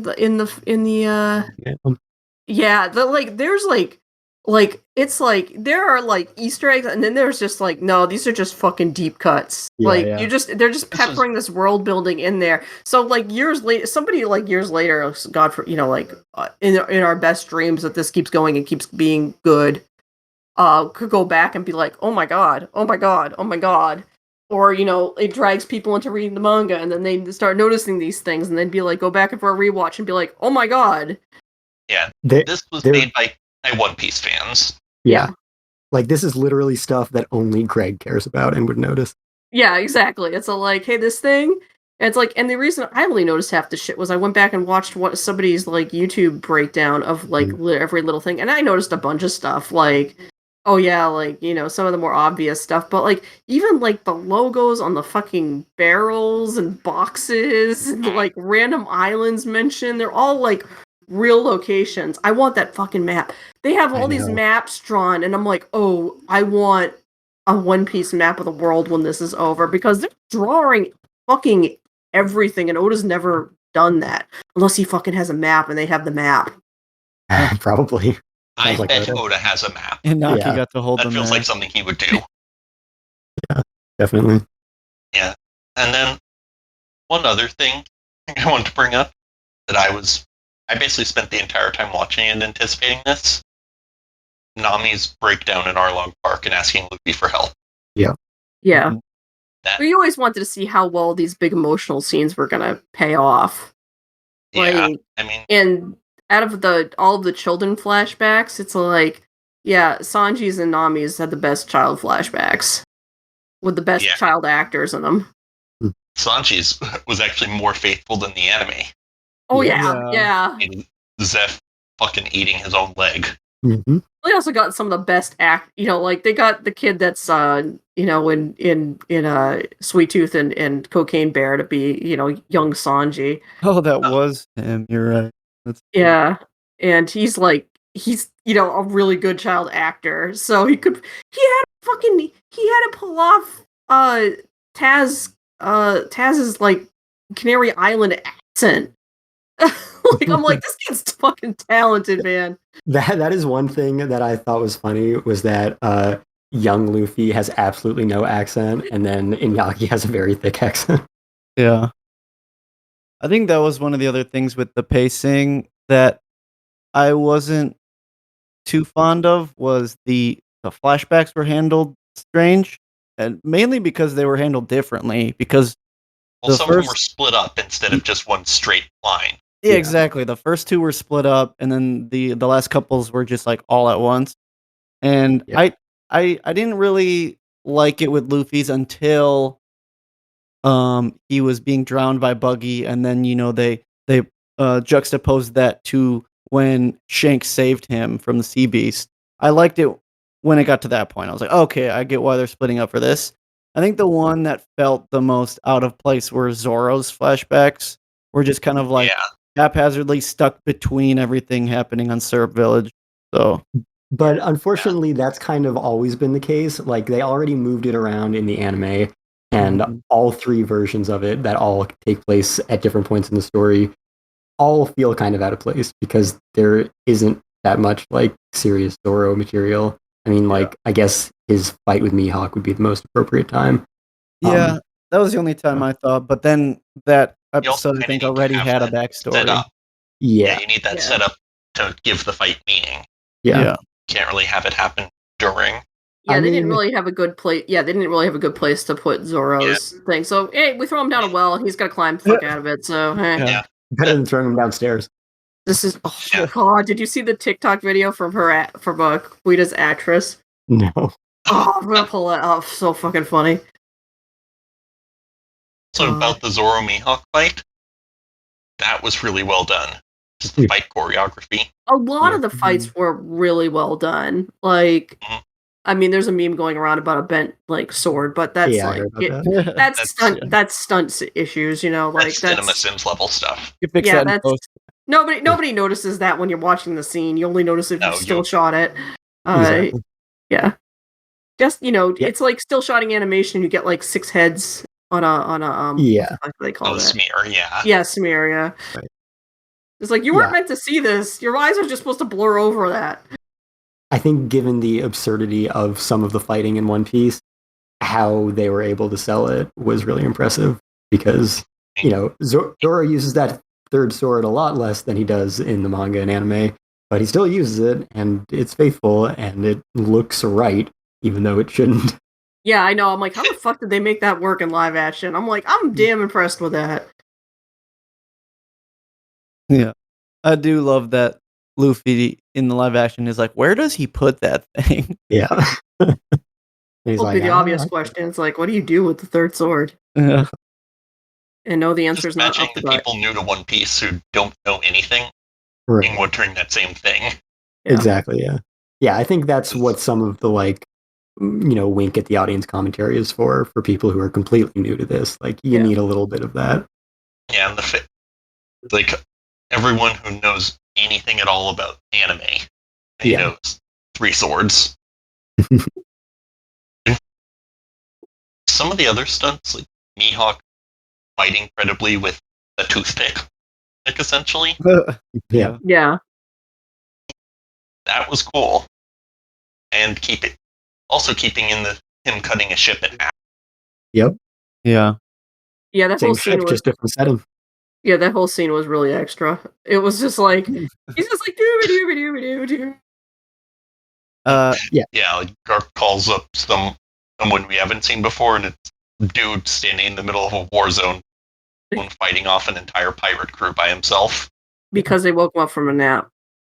And I mean, it all kind of matches how they were introduced in the manga. And if anything, like, I think it might have been a slight improvement over how Baratier played out, because you got all this Mihawk material, and then we had to fight Krieg, and we already knew that Mihawk kicked Krieg's ass. So that's like, breaking the laws of shonen power scaling. So it really, like, diminished the tension of that fight, because we already knew that he was a fucking jobber. So the fact that they just kind of killed him off screen, or not off screen, but in a introduction to Mihawk outside of the main context, kind of made sense. Yeah. He did get the bounty poster introduction. Yep. I love that idea. Give every pirate a kind of fighting game intro. Yeah. Right? That was awesome. And they had a little bit of breaking the fourth wall for his in particular, where he or was it him? I don't know. One of them grabs the launch poster out of it. Away. Yeah. And what's his name slices his up too. The Mihawk. Well, the what's his name? The black cat pirate. Oh, Kuro.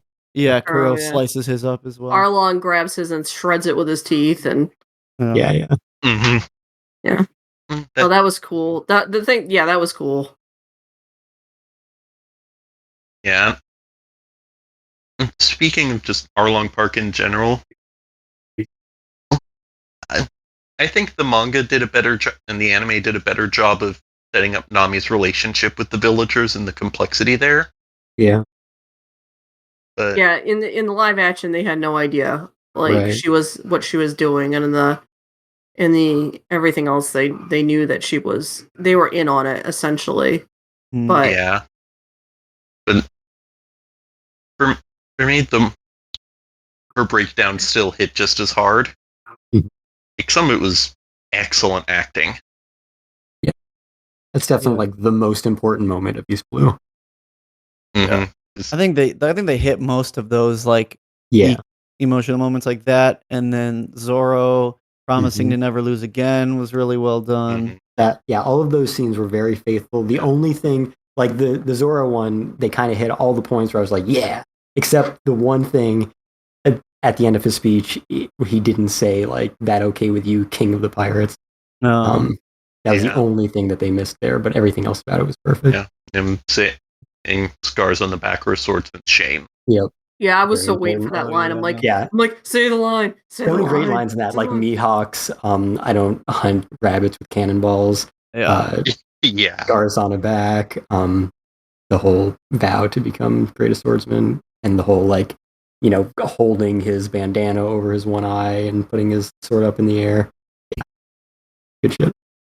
Yeah, ridiculously cool. Yep. Mihawk was one of the characters that was different from the anime counterpart, but I like this version. I wouldn't say more, but like I liked this other take on him where he's a little more like snarky and pompous, He's like, yeah, I know I'm the fucking best. But I think it really works in this context, in the live action at least. Yeah. I thought it felt very accurate. And I didn't think he felt even in the anime and manga, Mihawk was very, very obviously he's certain he'll win every fight. Yeah, and not really taking anything seriously. that's true. I feel like maybe just like the way he spoke felt a little bit more like showboaty, whereas like he's much more straight edge. I feel like in the anime at least. Yeah, that's true. I feel like he cares more about like appearing to be this legend in the live action series, where in the manga he just is very subtle about it. Yeah, I think. Yeah, go ahead. I was gonna say the actor also has the look down pat. Yes. Yeah, that was really good. Really good. Just looking at that guy, it's hard to imagine anyone else playing Mihawk. Yeah. It's amazing how many of those they managed to pull off. Like how Meppo is so good. Kobe looks straight like the anime character. Like it's crazy. Yeah, how Meppo is like, oh my god, like it's like, where did they find you? How did they find you? So perfect. Yeah, like just the perfect. This guy's kind of a schmuck, but he could do better. Yeah. Yeah. Oh, one of his paintings on the wall was straight up his look that he gets later in the comic. It's like that's what you think you are, but you're not gonna be that for a long time, buddy. Mm-hmm. I totally forgot, like when he's like, "Yeah, Roronoa Zoro isn't gonna be the only like top swordsman of the East Blue." I was like, "Oh, buddy, I forgot that was even what you were attempting to do." Yeah. It's like, wait, you had a goal? And then Buggy hit the right note of menacing at first, but also kind of silly, turning into this guy is pathetic and likable at the same time. And it's like, dude, you're wandering around as a head most of the time, being a complete asshole. It's like, yeah, he was great. That was the other thing I didn't expect was the swearing. I was not expecting Buggy to be swearing every other couple sentences, and also near the end, Zoro when they part with Buggy, he's a fucking clown or whatever. I was like, whoa! Like, the fucking clown got me. I was like, whoa, okay. I mean, that feels like something Zoro would say though about Buggy. Usopp with a giant scorpion bowl. I'm like, dude, slow down, man. Yeah. And also, Sanji, he said shit every other line in the original. Exactly. Yeah, that's something that we didn't even get in like the Funimation dub. So yeah, that's welcome really to our shitty restaurant. Yeah, more faithful. Yeah, like that's something I wanted to bring up. You know, we talked about the violence and now the swearing and stuff. Like compared to what Americans thought they needed to make One Piece into in 2004 with the 4Kids dub, like look how far we've come. Look at what they managed to pull off. And I was almost laughing because I'm like, what fan sub were they watching? The Scandinations, yeah. But like the fact that, you know, even beyond that, just the fact that they made it for an older audience instead of a younger just goes in the complete opposite direction. And it's just how much they've learned about that fandom in the past 20 years. That's just fascinating to see that, yeah, they could have absolutely made this for younger than the original audience, the same as the original audience, slightly older, but it's like well into the PG-13 R-rated territory. They let Sanji keep his cigarettes. He doesn't smoke as much, but he's still fucking smoking. And that's not even like a, you know, make it for kids thing. Like that's like that's a Hollywood thing. These are like hard pressed of smoking half the time. Like they need to put all these disclaimers in there and be like, you know, we weren't paid for this and blah blah blah. Yeah, but I feel like Sanji if he didn't have a cigarette. I would have laughed at a nod for the lollipop though, if at like some point he just like had one. Didn't the series proper have a nod to that eventually? I think so. I think at some point something happened. I can't quite remember. It wasn't like Sanji's like stupid doppelganger, was it? No. Oh no. God, that was one of the best jokes in the entire series. How are they going to make that work? They probably just won't, but they've changed enough. They don't need to make Duval work. Yeah. That's so far down the line, man. Yeah. Also that. It'll never happen. I think there's a good chance it gets another season, though. Yeah. Yeah. So as of this recording, we were on Wednesday, and Netflix released their weird ass numbers yesterday. Mhm. And they greenlit Sandman 2 on a similar budget with less views in that time frame. I mean, I saw that it was #1 in, like, 86 countries, and I Yeah, which is assume it's more than only gone anything up. has ever been in Netflix history. Yeah. Like Squid Game was 84, and that was the highest. Wow. It's I saw doing numbers. all right. It is It's doing meeting okay. in the shareholders. It was meeting expectations, and they were very happy. Right, yeah, Yeah. they described it as a success. Yeah. That also means there's probably a lot of appeal to non-fans. Yeah.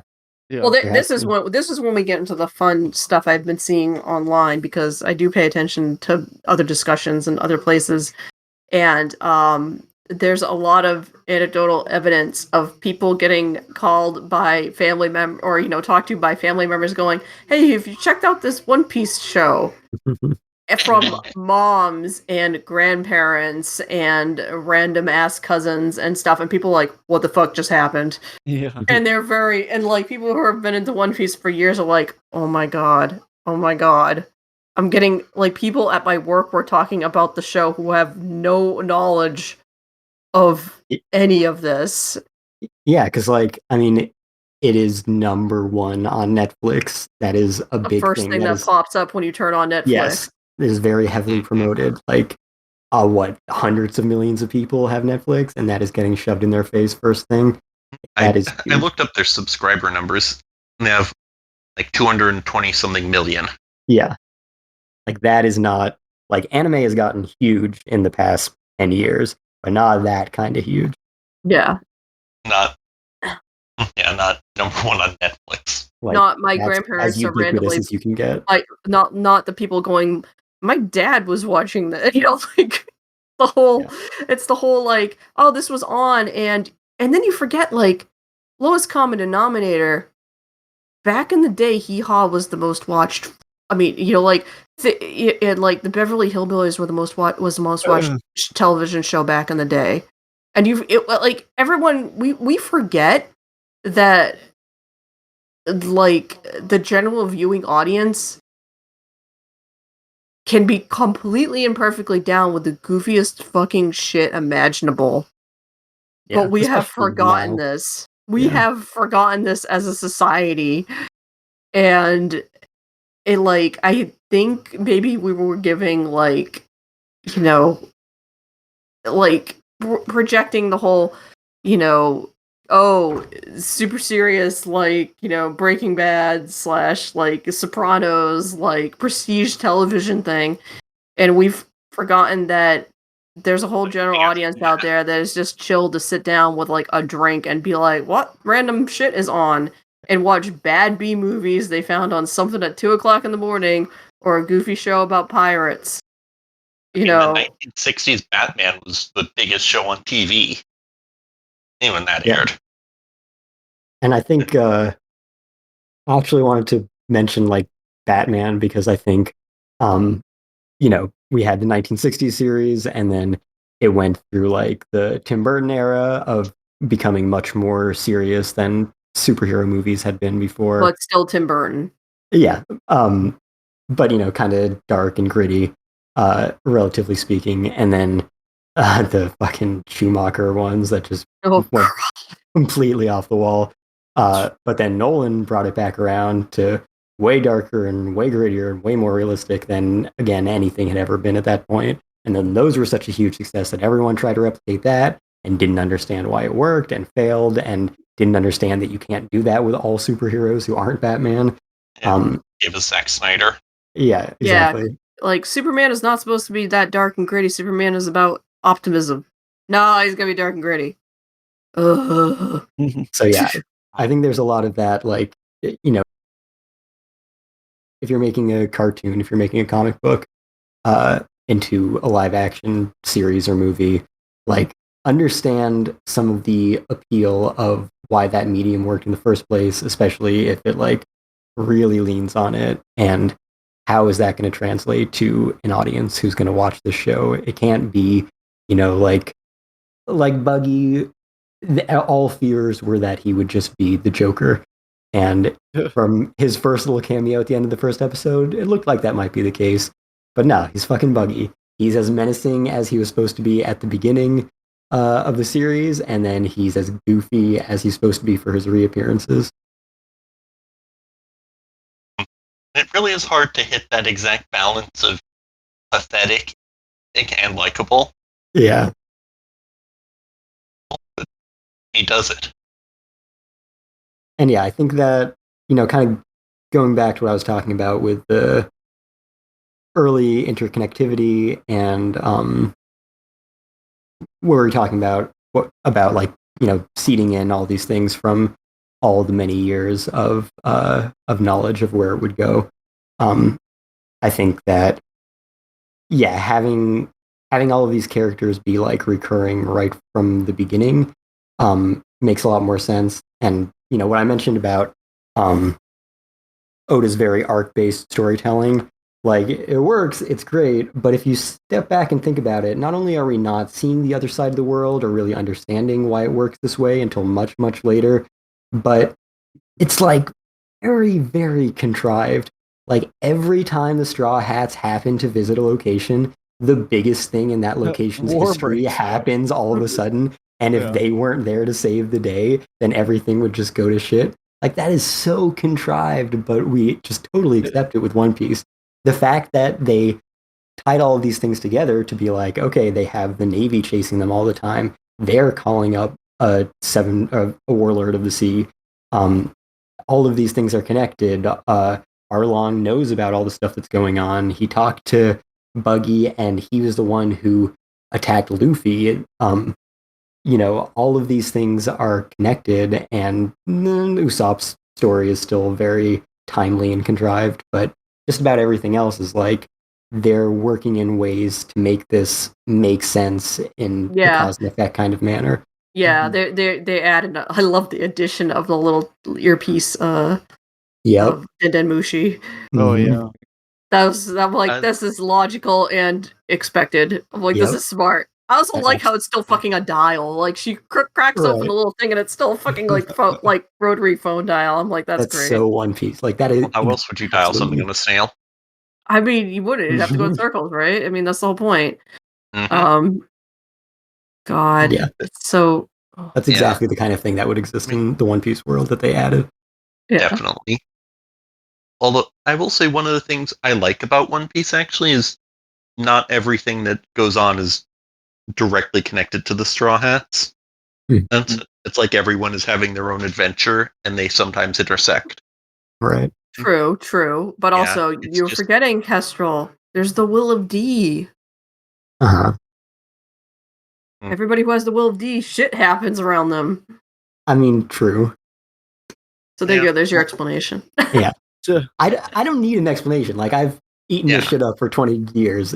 It's cool. Just the fact that they gave these explanations and connections that make these things a little more believable when they happen. Yeah, I appreciate it. And it's hard to do it that way, and when it's one season at a time with no guarantee of more. Right. Versus a manga that's getting high ratings and likely to continue for years on end.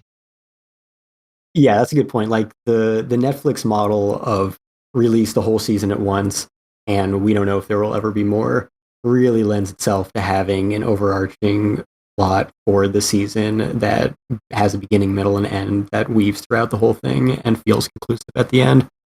And I think rather than seeding these details, I'm thinking like introducing Ace in Alabasta, and then he doesn't show up again until after Enies Lobby. Yeah. I mean, you could say that some of the Easter eggs were kind of that, but I think they're subtle enough that they don't mean that much to someone who isn't familiar with One Piece. So it's cool if they never amount to anything, because they're not exactly like, this is clearly going to be a major plot point in the future. They're just like, this is a thing that exists in this universe, and then if they get the opportunity, they'll go back to it. Yeah, and that's how it was for all the changes, I think. Yeah. Just necessities of adaptation rather than not understanding the appeal of the original. Exactly, yeah. What I was hoping for and what I got wasn't that it would exactly recreate One Piece, that everything about it would feel like One Piece. Mm-hmm. That's what it did. Yep.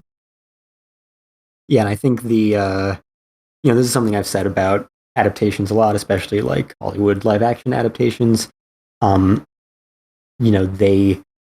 They have it down for superhero movies. Like, you may not like a lot of them. A lot of them may seem very samey at this point, but they've kind of got it down with how to pick and choose the pieces from the source material and tie it together into this new story that they're constructing. The reason that I've always given that doesn't necessarily work as well for most like manga and anime series is that unlike American comics, which have so many different interpretations already, it's generally just one story, and that is the case for One Piece. With something like Lupin, you can do whatever you want because there's been so many Lupin the Third adaptations. But for One Piece, it is only one story. But I think the fact that it is such an enormous story kind of makes it feel like you still have all of these different elements to pull from, and no one is expecting you to put all of them in there because then you'd have 1,000 episodes of a Netflix show, which they cannot spend $18 million an episode on. So I think doing the same kind of thing that like Marvel movies do, where they take all of these elements you're familiar with and kind of reconstruct them into a way that, pays homage to the original, keeps the important things faithful, and still gets the feeling across, is kind of the best compromise we could hope for, and that's what they did. Yeah, like, given the realities of production and in constraints, it's hard to imagine a better result than this. I think I saw somewhere that the $144 million that they spent on these 8 episodes was more than they've spent on 25 years of the anime. Yeah, that checks out. We know how how to make companies work. So yeah, you think Toei's giving the animators any money? No. I mean, even if Toei or the production committee was spending $18 million an episode, the animators would still get like a nickel. Mm-hmm. If they finish their cuts on time, they might get to eat today. Right. Oh God, they might get a cup ramen under their desk that night. Yeah. I think the other thing that is a big positive coming out of this is that shrinking the material down to these 8 episodes it's probably only going to get easier here on out because like this batch of episodes is the most like scattered in terms of like where the plot has to go to like introduce each of the Straw Hats, whereas if there's a season 2 announcement, it's obviously just going to be the Alabasta arc, Well, I mean, longer to fully adapt Alabasta, though. Yeah, that's the thing, is that season 2 needs to be the Baroque Works entire thing, which is not just Alabasta. Alabasta is the conclusion, but you have obviously Drum Island. Like, they can't fucking wait to get to Chopper. So that's like the first few, mostly just the first 2 really of what people call like sagas or whatever, are really made up of all these multiple arcs, where Baroque Works has several different settings. East Blue has many different settings. Once we get to like, Skypiea, you've got Jaya as well, but other than that, it's pretty much just Skypiea. I guess then you have, well, Long Ring, Long Land. I could easily see them kind of not doing that. But it's the only thing there that really interacts later on the story is Aokiji.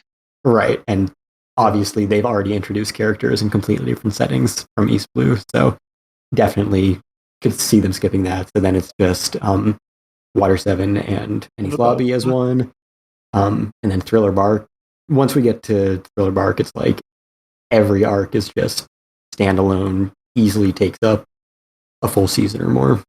Yeah. So if they somehow get as far as Marineford. Oh, go ahead.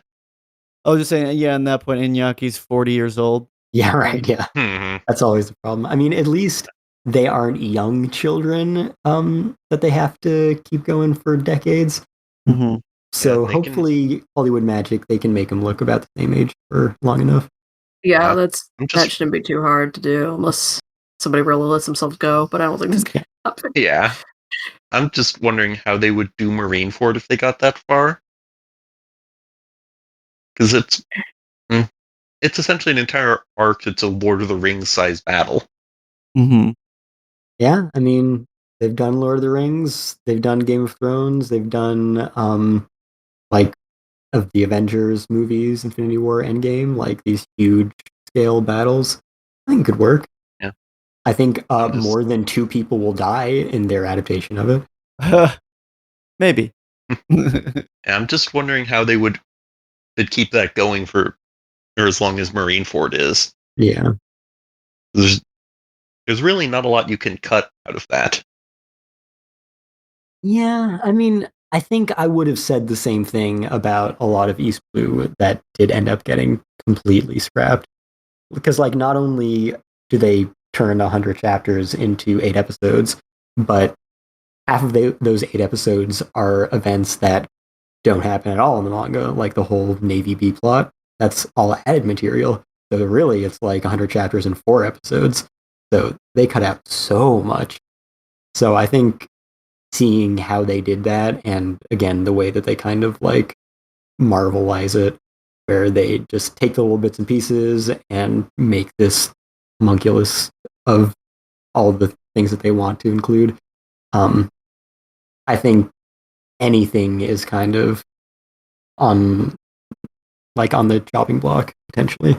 Like you have your big climaxes of every story arc, but again, we had like 5-10 story arcs to go through in these 8 episodes. The big ones coming up, they're pretty much just standalone arcs. So I think they can get to the important parts without having to cover absolutely every beat.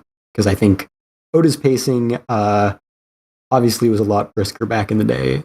I think that if you look at something from the high level view of having seen how it all plays out and what mattered, what really hit, you can cut out even more as time goes on, honestly. Mm-hmm. I like how the show basically promises that even if you didn't see it on screen, it doesn't mean it doesn't exist. Yeah. I think that's what a lot of the Easter eggs kind of allude to. Yeah. And how many of the major changes don't like really contradict future events that much. I think it strikes a really careful balance of making sure that they could be almost entirely faithful in the future if they wanted to get away with it at this point. Mm-hmm. Yeah. They've earned a lot of goodwill with fans from this. Yeah, definitely. Reception I've seen has been pretty universally positive. Mm-hmm. I mean, there are some idiots out there, of course, but they're going to be the idiots out there that are like, why is this person not this color? Or, like something, the most benign it's like, no, dude, everybody who was black coded in the comic is black in the show. Yeah. Because it makes fucking sense that they would be. Yeah. Yeah. I mean, there's always going to be the idiots. Just need to ignore them. Yeah. They're like, they're out there. They're still out there. They don't deserve to be out there, but they're out there. My friend was just like blowing up our group chat with all of the like zero effort shit posts he could find criticizing the series in any way. And meanwhile, he like ardently refuses to ever watch it at all. Mm-hmm. He just decided that it was going to be terrible, and so he will make it his greatest campaign in life to inform everyone who has watched it and loved it that in fact it is shit and they are wrong for thinking it is anything else. And look at this dumb little meme that I found that proves that I am right.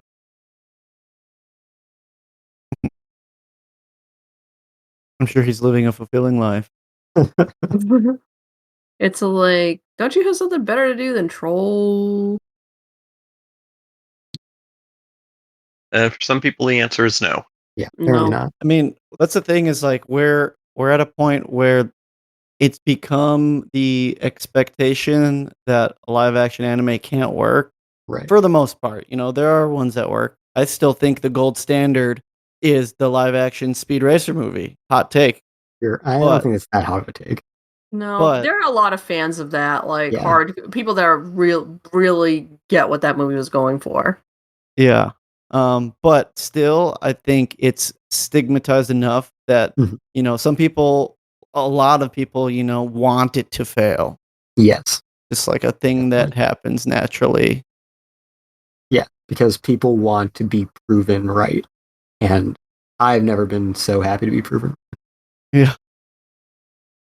I know. Like there was like I feel like we won a weird kind of lottery. Like the odds were against this in every way, shape, and form. Mm-hmm. And yes, it's not perfect. Like some of the scenes fall flat. Some of so a lot of people are like iffy on the whole Garp thing, even though I like how they handled it.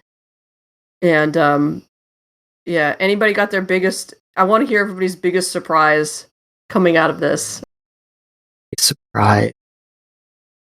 You sound like you have one. I will start with mine. I forgot Bogart was a character that existed. I was definitely not expecting him to be like such a prominent figure throughout the whole thing. And it was all like, wait a minute, who's this guy? And I had to look him up. I'm like, oh my fucking god, I forgot this guy existed. And they definitely lean into the Humphrey Bogartisms of him, which I appreciate. Yeah. Yeah. And there's just the dude hanging out who looks like he walked out of the 40s. Yeah, and he's just like, it's like, oh yeah. I think Oda forgot about that guy, but that's okay. Yeah, I feel like people on the staff were like, this would be fucking awesome to have in live action. He's literally Humphrey Bogart in a comic book. Let's bring him on. I think this isn't answering your question, by the way. Okay. But just to, sorry. Another thought I had about that was also like, what are they going to do with the admirals that are actually based on real human beings? Yeah, that's a good question. Yeah. It'll be weird. They're all based on real actors. Yeah. And just cast them. Yeah, some of them are not alive. Most yeah, of I was them like, are some not alive. of them are dead, so that's tough. Cast their children. I don't know. I mean, I guess an actor not being alive doesn't preclude them from being cast anymore. No. You can just bring people back from the dead in live action now. True.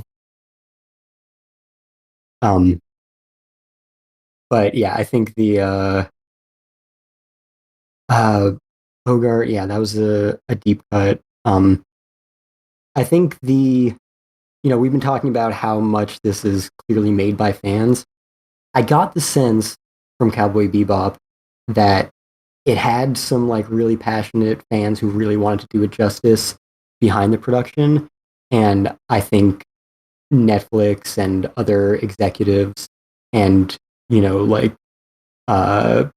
old white men in their 50s who think they know what the kids are into kind of got a hold of it and decided that, well, this is more like the Marvel thing that the kids like, so make it more like this. And it had enough of that kind of editorial oversight that not only did it kill what it could have been, but it gave it this really disjointed kind of identity of sometimes following the original extremely faithfully and other times being like so far divorced from that the two combined are worse than if it was either by itself. Yeah. I think probably the fact that Shueisha was so, integral to this production and Oda was so integral to this production from the beginning, kind of prevented that from happening, where that might be the number one reason that every one of these live action adaptations have failed in the past, because they don't get to try to make it like they think 2023 American kid wants to watch their new series, because nobody gets to say no to Oda, nobody gets to say no to Shueisha. So I think that was just something that came to mind. Reminds me of this story with Princess Mononoke. Yep. Yeah. Harvey Weinstein wanted to make a kid-friendly version, and Toshio Suzuki sent him a katana and a note that said no cuts. Oh, that's so badass. I love that. And I feel like that Oda might as well have done that. Right. Yeah. yeah, I think that was a big part of it. Like, I think the two that people always bring up are Speed Racer and Alita. Like, those were the ones that got it right. Some Japanese ones as well. But for Hollywood, definitely those two. And I think Speed Racer is a good Speed Racer movie, but a bad movie because I think Speed Racer is bad material and a bad thing to try to make into live action. And Alita, I think, was, again, I watched it at the worst possible time, which is after I had just read all of the manga. It was a good time in that I, again, like with One Piece, I could kind of appreciate some of the elements that they were taking and combining, but also Alita's fucking metal, and they toned it way down. Like, that should have been like a very hard R that they could barely get away with if they were to make a faithful adaptation of Alita. My weird complaint, like my complaint about One Piece's live action One Piece is basically like a lot of the scenes were dark, a lot of stuff happened at night. True. The opposite is true of Alita. That movie was way too fucking sunny. Right. I haven't read the manga. It's that dark. Oh, it's brutal. Yeah. But I agree. Like, the movie was fun, and I got what it was going for. It was faithful enough with everything that it kind of picked out were things from the manga, more or less. It made sense that they would make that series into a movie like that and strike a PG-13 rating. That made sense to me. I had a good time. It was cool. But yeah, this being able to, not only make it more adult, I guess, but just feel so much like One Piece, have so much of that authentic spirit to it, and be goofy when it wanted to be goofy was just so wild. I think that you touch on a good point, that the people behind these adaptations that have succeeded clearly have an appreciation and understanding for the material that is being adapted. Like, yes, this is One Piece live action is clearly made by people who know why people like One Piece, and the Wachowskis and Cameron, like, they have made clear, cases that, like, yes, we've, like, our movies have been inspired by, like, Ghost in the Shell and Akira and stuff, and they use those influences to, create. Not only do they, like, have the vision for what they want to make, but they know why people like Speed Racer and why people like Alita and stuff, and that's why they work. And clearly, the people who made this had a good understanding of, like, what makes One Piece work for hardcore fans and for just, like, a general audience to enjoy. And I think, like, one of the showrunners has, like, worked on some of the Marvel stuff as well, so he kind of gets that, how do you adapt a comic book in a way that appeals to, the current general audience and also stay faithful where it needs to. Yeah. But yeah, like, if the Wachowskis did Ghost in the Shell, it would have been so much better. I know. Because they care about the material and they understand good filmmaking. Why isn't that the movie they made? Like, I know, right? Speed Racer. That's so Some wires got crossed here. Yeah. Yeah. All right. Just thinking about yeah, go ahead. What are people's answers to Kate's questions? Sorry, I derailed. I asked a question? Oh, yeah. Yeah. Biggest surprise. Well, biggest surprise for me was it's good. Right. I mean, besides that, it's something that happened in the show that when you were watching, you're like, wow, I didn't think that would make it in, or they would do that, or I still just don't the level of Easter eggs in general. Yeah. In addition to all the ones we talked about, I also noticed a few times they played notes from We Are. Yes, I was just going to say We Are. Yes. Yep, yeah. They mixed We Are and they played Bink Sake. And that's one thing where, like, people might want the whole score to be like the Kohei Tanaka score, and I get that. But I think with Cowboy Bebop, it was extremely important that it be Yoko Kanno's score. Obviously, Cowboy Bebop is very much about the music, but even beyond that, it is an anime first. And so the music was part of the production from the very beginning. Mm-hmm. When One Piece started, which this is a direct adaptation of the comic book by Eiichiro Oda, One Piece, that comic book does not have any music. So I'm not bothered at all if they don't reference any of the music from the anime. That is totally fine to me because that is not inherent to One Piece. It is something that we love a lot. Yeah, but then the fact that they mixed in "We Are" to their theme, and played Bink Sake in the bar in the flashback. It's all like those were like it's like yes, we know why a lot of you are here.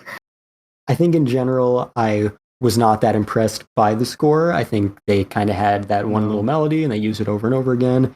But yeah, the way that they definitely incorporated "We Are" at the end of episode 4 and episode 8, and kind of melded that with their own score, I think it shows they care a lot.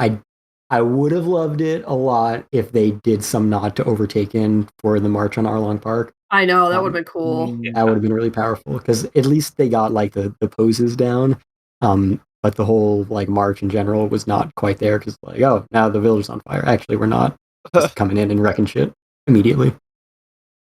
Yeah, honestly, the soundtrack was, I think, one of the weakest points. Yeah. And not just the music itself, but like the implementation of it. Like there were certain scenes where like the dramatic tension and the music didn't quite jive. And also just the mixing of the music the music feel was natural. The mixing of the music for a lot of scenes where you would normally like pull it up for like, action and stuff like that, it was still back, which is strange. Like half the time it sounded like the music was playing in another room, or like it was very, and I made sure I was playing it on the right thing because Netflix, will auto make the audio 5.1. You have to like manually make it stereo, and even then it was still wonky. So I think it's just mixed weird. Yeah. And that's sadly that just seems to be the case for everything with streaming. And then you don't know how much of it's stream compression too. Yeah. Which is a huge issue because that's what destroys a lot of the audio in these things. Mm-hmm. So who knows? Maybe one day. I mean, maybe some stars will align. We'll get a disc release and they'll have decent audio mix on it or something. But yeah, like normally you'd expect no chance, but the fact that it isn't Netflix 100% maybe gives it a little glimmer of hope. Yeah. If only one of the other like main producers of it was like in the home video business, like that's not Shueisha's game, so it doesn't have the best chances, but maybe we'll see. Who knows? But yeah, I think obviously how good it was, the Easter eggs, the music, nods to We Are. I think what we talked about with like Mr. Seven at the beginning. I think that was the most extreme in terms of like in your face. This is not just something in the background, and an obscure enough deep cut that even One Piece fans would think it was an original thing that they added. Like you literally have to remember that offhand comment and that SBS drawing to know what that's referencing. So that and Bogart was pretty deep cut for how prominent he is in the series. And I mean, obviously, I did not expect the whole Garp thing at all to be like the running plot of the series. So technically, that's probably my biggest surprise. Yeah, I guess my biggest surprises were already kind of noted because the violence and language I wasn't expecting be as turned up, but also as we mentioned the heavy use of practical effects, which I really appreciated. Those are definitely my biggest surprises. Yeah, so we've been kind of talking about the future of this already, so we can kind of transition into that and talk about, do we think it has a future? What do we think are going to be its upcoming challenges and how it will handle it, given what we've seen of its current execution and the response it's gotten? I touched on it a little, but at the beginning, but I think 100% there is a future for this to continue, especially with the success it's getting.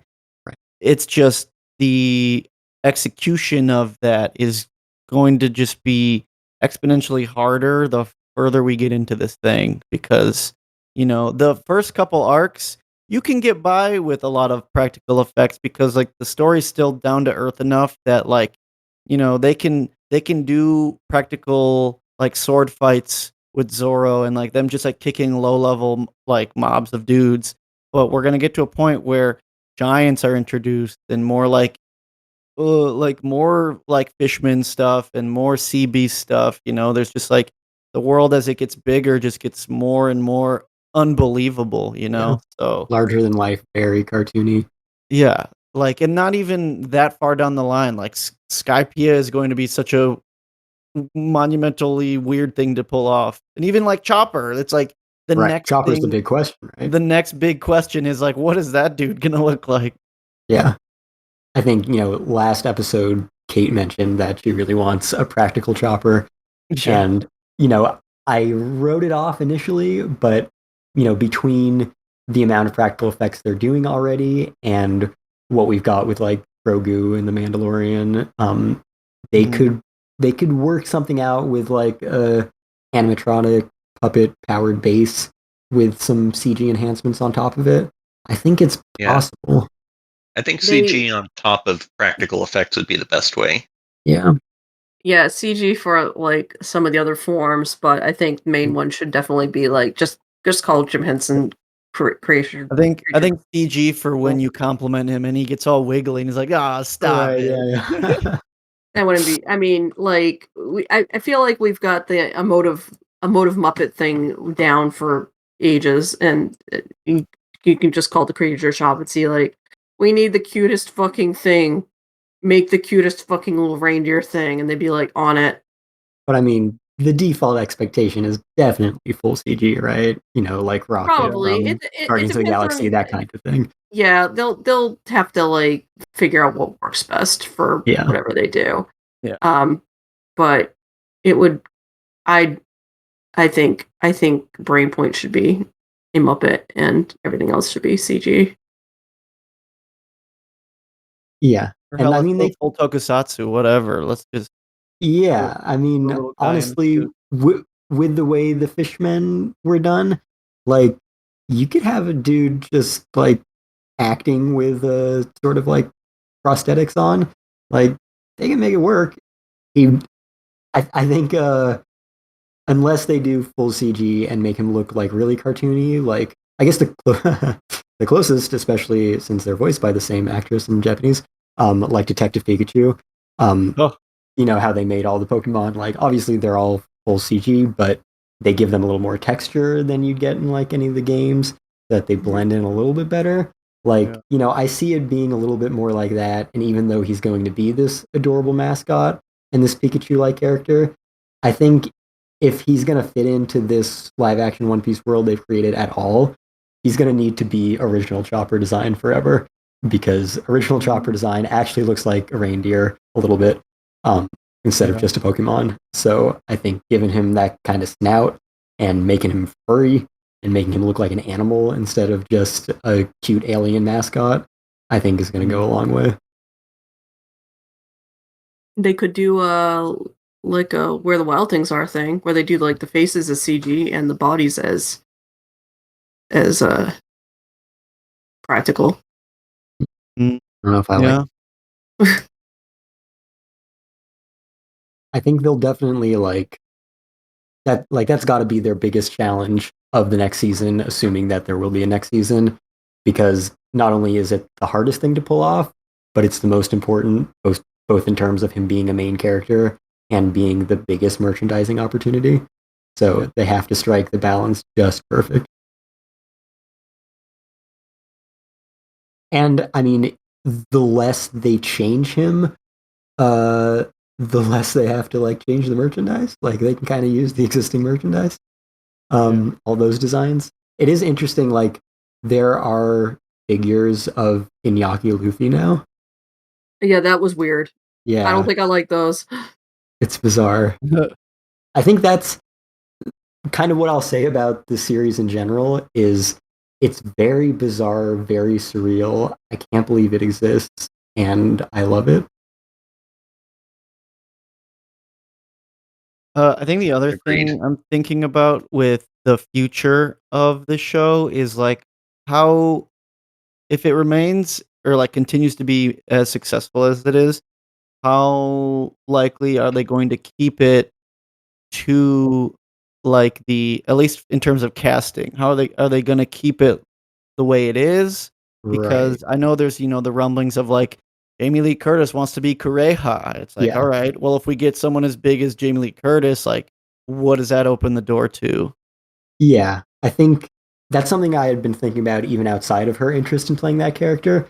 I think if this is as successful as it appears to be, and they made back the absurd amount of money they put into it and enough more that they can justify spending even more in the future, I think that, yeah, of course they would give it to the A-list actress who's been talking about playing the character for years. Why wouldn't they? Mhm. But I agree that, like, yeah, when you have this much success and you have these many eyes on it, you now have the opportunity to spend more money, get the word out, get the big names attached to it. Do you kind of go back on that authenticity of casting the right person for the role if you can cast the biggest name for the role? I hope not, but it's definitely a risk. Yeah. I think if they're smart, they stick to if somebody that's really appropriate for the role and absolutely makes sense for the role wants the role and comes to you wanting the role, then you Yeah. give them the role. Right. Other than that, keep doing what you're doing.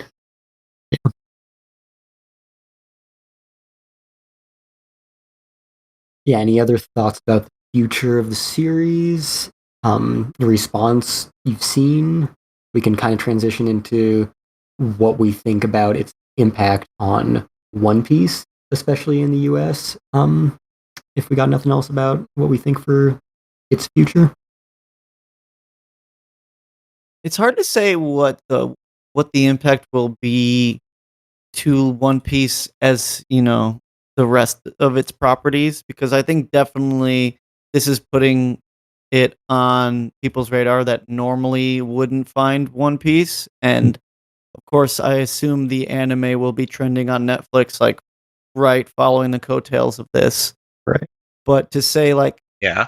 how many people at least in the general audience will be brought into the cult of One Piece like that. I don't know. It's hard to say like how many people are going to like hop in. I think there's definitely like a good amount of crossover that is going to happen because as we mentioned at the beginning of the show, uh, just the sheer volume of One Piece just makes it so intimidating, and we talked about this a lot in our episode last year.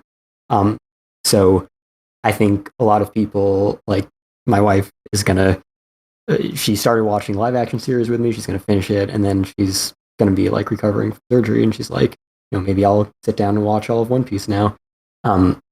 So I think that it's going to do that thing that a lot of partial adaptations do successfully, which is give people a taste of this thing that they've been hearing so much about and then leave them wanting more and knowing that there is more that exists out there. And once they start down that path, then they're like, well, it might take Netflix another 6 years to make the next season, but the content's basically here. So if I'm going to wait 6 years, I might as well just spend the time checking it out. So I think there's a lot of opportunity for that. And I think all of the companies are keeping a very close eye on that and, capitalizing on it, making things available. Like all of East Blue in the manga is currently free on Viz. And they just put up like, all of the One Piece anime specials and movies and stuff that wasn't on Netflix added. Toei put episode of East Blue for free on YouTube. So all this kind of stuff, they're like, yeah, we know people are really into this now. It's getting on their radar, and some percentage of them that when you've got number one in 86 countries for a platform that reaches 250 million people, any percentage is good enough. If they're going to be interested in checking out our version of One Piece, then that is a huge boon. And that's kind of like, what I had hoped for. What we always hope for with these adaptations is even if they suck, that's a bummer. Missed opportunity, maybe. But even if they suck, if they get the word out to an audience that would not be familiar with it and get them to check out the source material, like Ghost in the Shell fucking sucked, but it got like a fancy new printing of the manga out there. Cowboy Bebop fucking sucked, but a bunch of people were able to check out Cowboy Bebop because it was right next to it on Netflix. It has the same title. It takes just as long to watch that whole series. It has the same music. It has the same opening. Like, these are all good connections to have, even if you're getting people in the door for the wrong reason. If you get them in the door, they'll see the light. So I think that was going to be a huge boon if it had any amount of success. And not only did it have way more success than we expected, but it was actually extremely well received across the board. So it's just, I think it's a huge thing, especially like, you know, the US audience in particular always had this idea of like the big three. And in the US, One Piece was always the bottom of the big three. Yeah. Man, I don't see any fucking live action Naruto or Bleach on my Netflix. Do you guys? Like, look how far we've come in these 20 years. For real. Mm-hmm. Yeah. I mean, if this gets even one person to check out the anime and manga, it's a success. Yeah. And it's literally a treasure trove of content. Like, if you are starved for content, there is One Piece for you to watch and read. Mm-hmm. And it's like, that's the Netflix culture, right? Is you just fucking sit down in front of your TV with your remote and just zone out and watch content constantly. You have no interaction. You don't have to put in a disc or anything. Like, that is exactly what Netflix is made for, and that's exactly what One Piece serves perfectly at this point. Yep. You could skip all the OPs and EDs you want. There's still hours and hours of content to consume. But don't do that, because their reference is live action. For real. And also, don't take those EDs for granted, because they might go away for 15 years. Yeah, exactly. Yeah. So now the only real question is, how long does the strike last? Well, even without that, I guess, how long do we think it'll take them to come up with another season of this? Because the first one took 6 years. At least a few years, given the amount of casting and production work it takes. Yeah. I honestly wouldn't be surprised if they announce it before like the end of the summer, you know? Like, I feel like just riding the coattails of the success, why not just like say there will be more? Yeah, light it. Like while the iron's hot, even though there's no one to make it or act in it. Yeah, even though Sanji has left the kitchen. Yeah. Man, I really missed an opportunity to introduce Skyler as Taz Skyler. What was that? I didn't hear. I missed the opportunity to introduce you as Taz Skyler.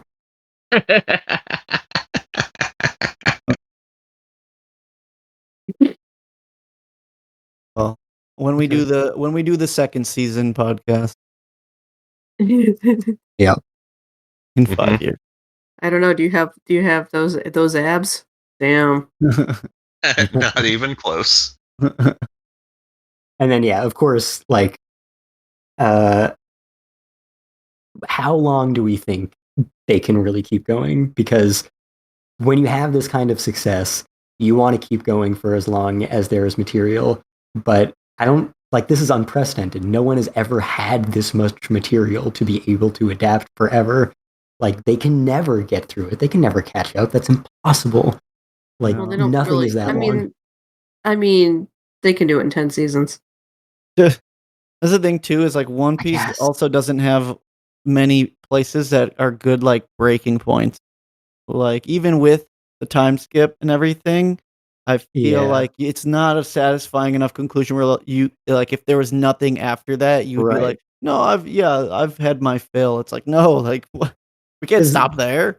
That's the thing, is that from the moment the series starts in every form, you know what the ending has to be. So you can't just stop before that.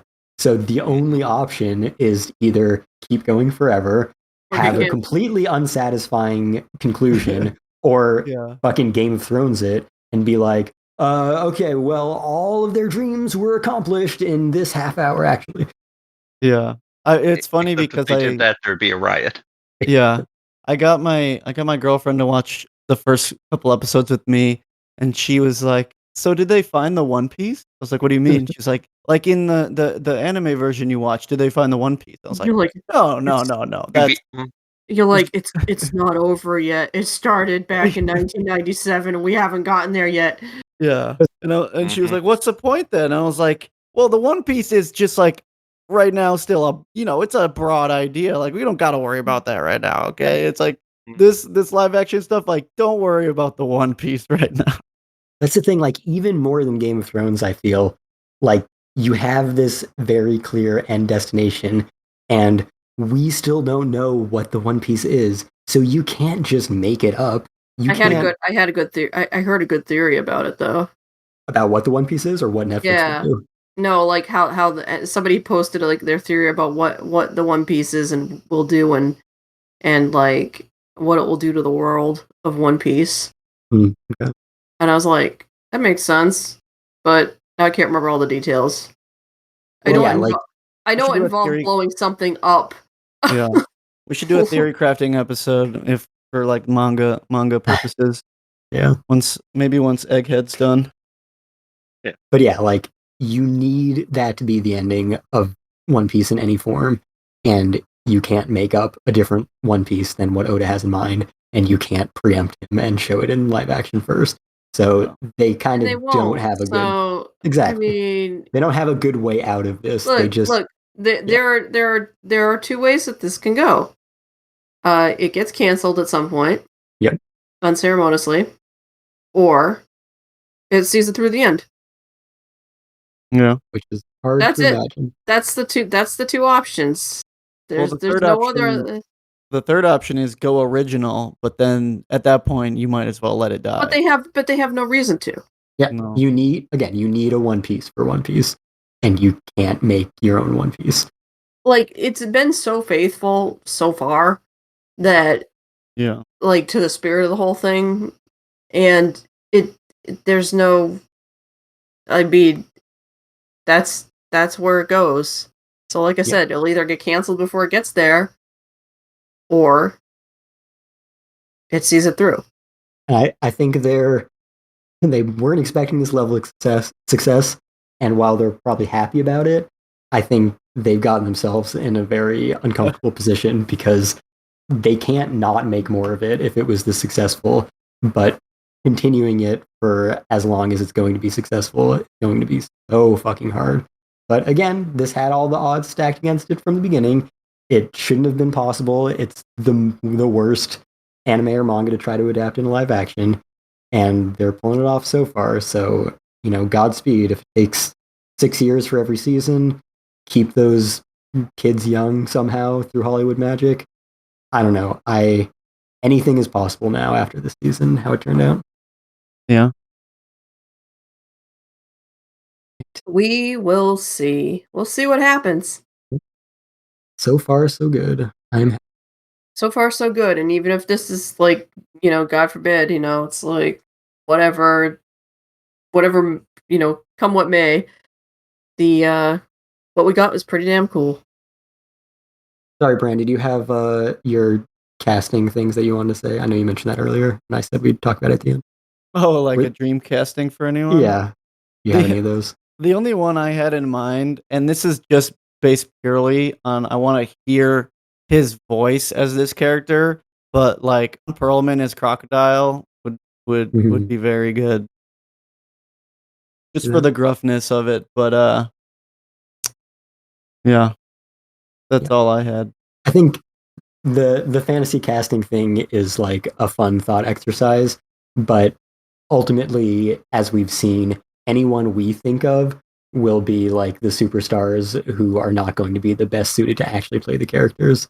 Yeah, once we talked about it a bit, I was like, all of these are going to be pipe dreams if like things go the way we will hope they go. But. Yeah, we would have to be those crazy deep people who are on the internet like that were like dream casting Wheel of Time, and those people were actually getting cast. They're like, it would be really cool for this role, and they're like, yeah, I'd be really cool for that role, and then they'd be like, guess what, you got the role, and they're like, sweet.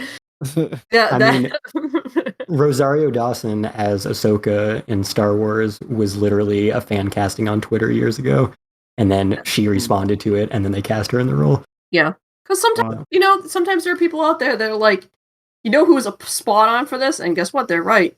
Yep. But yeah, I feel like that's also like throw enough darts at a dartboard, you're gonna hit a bullseye.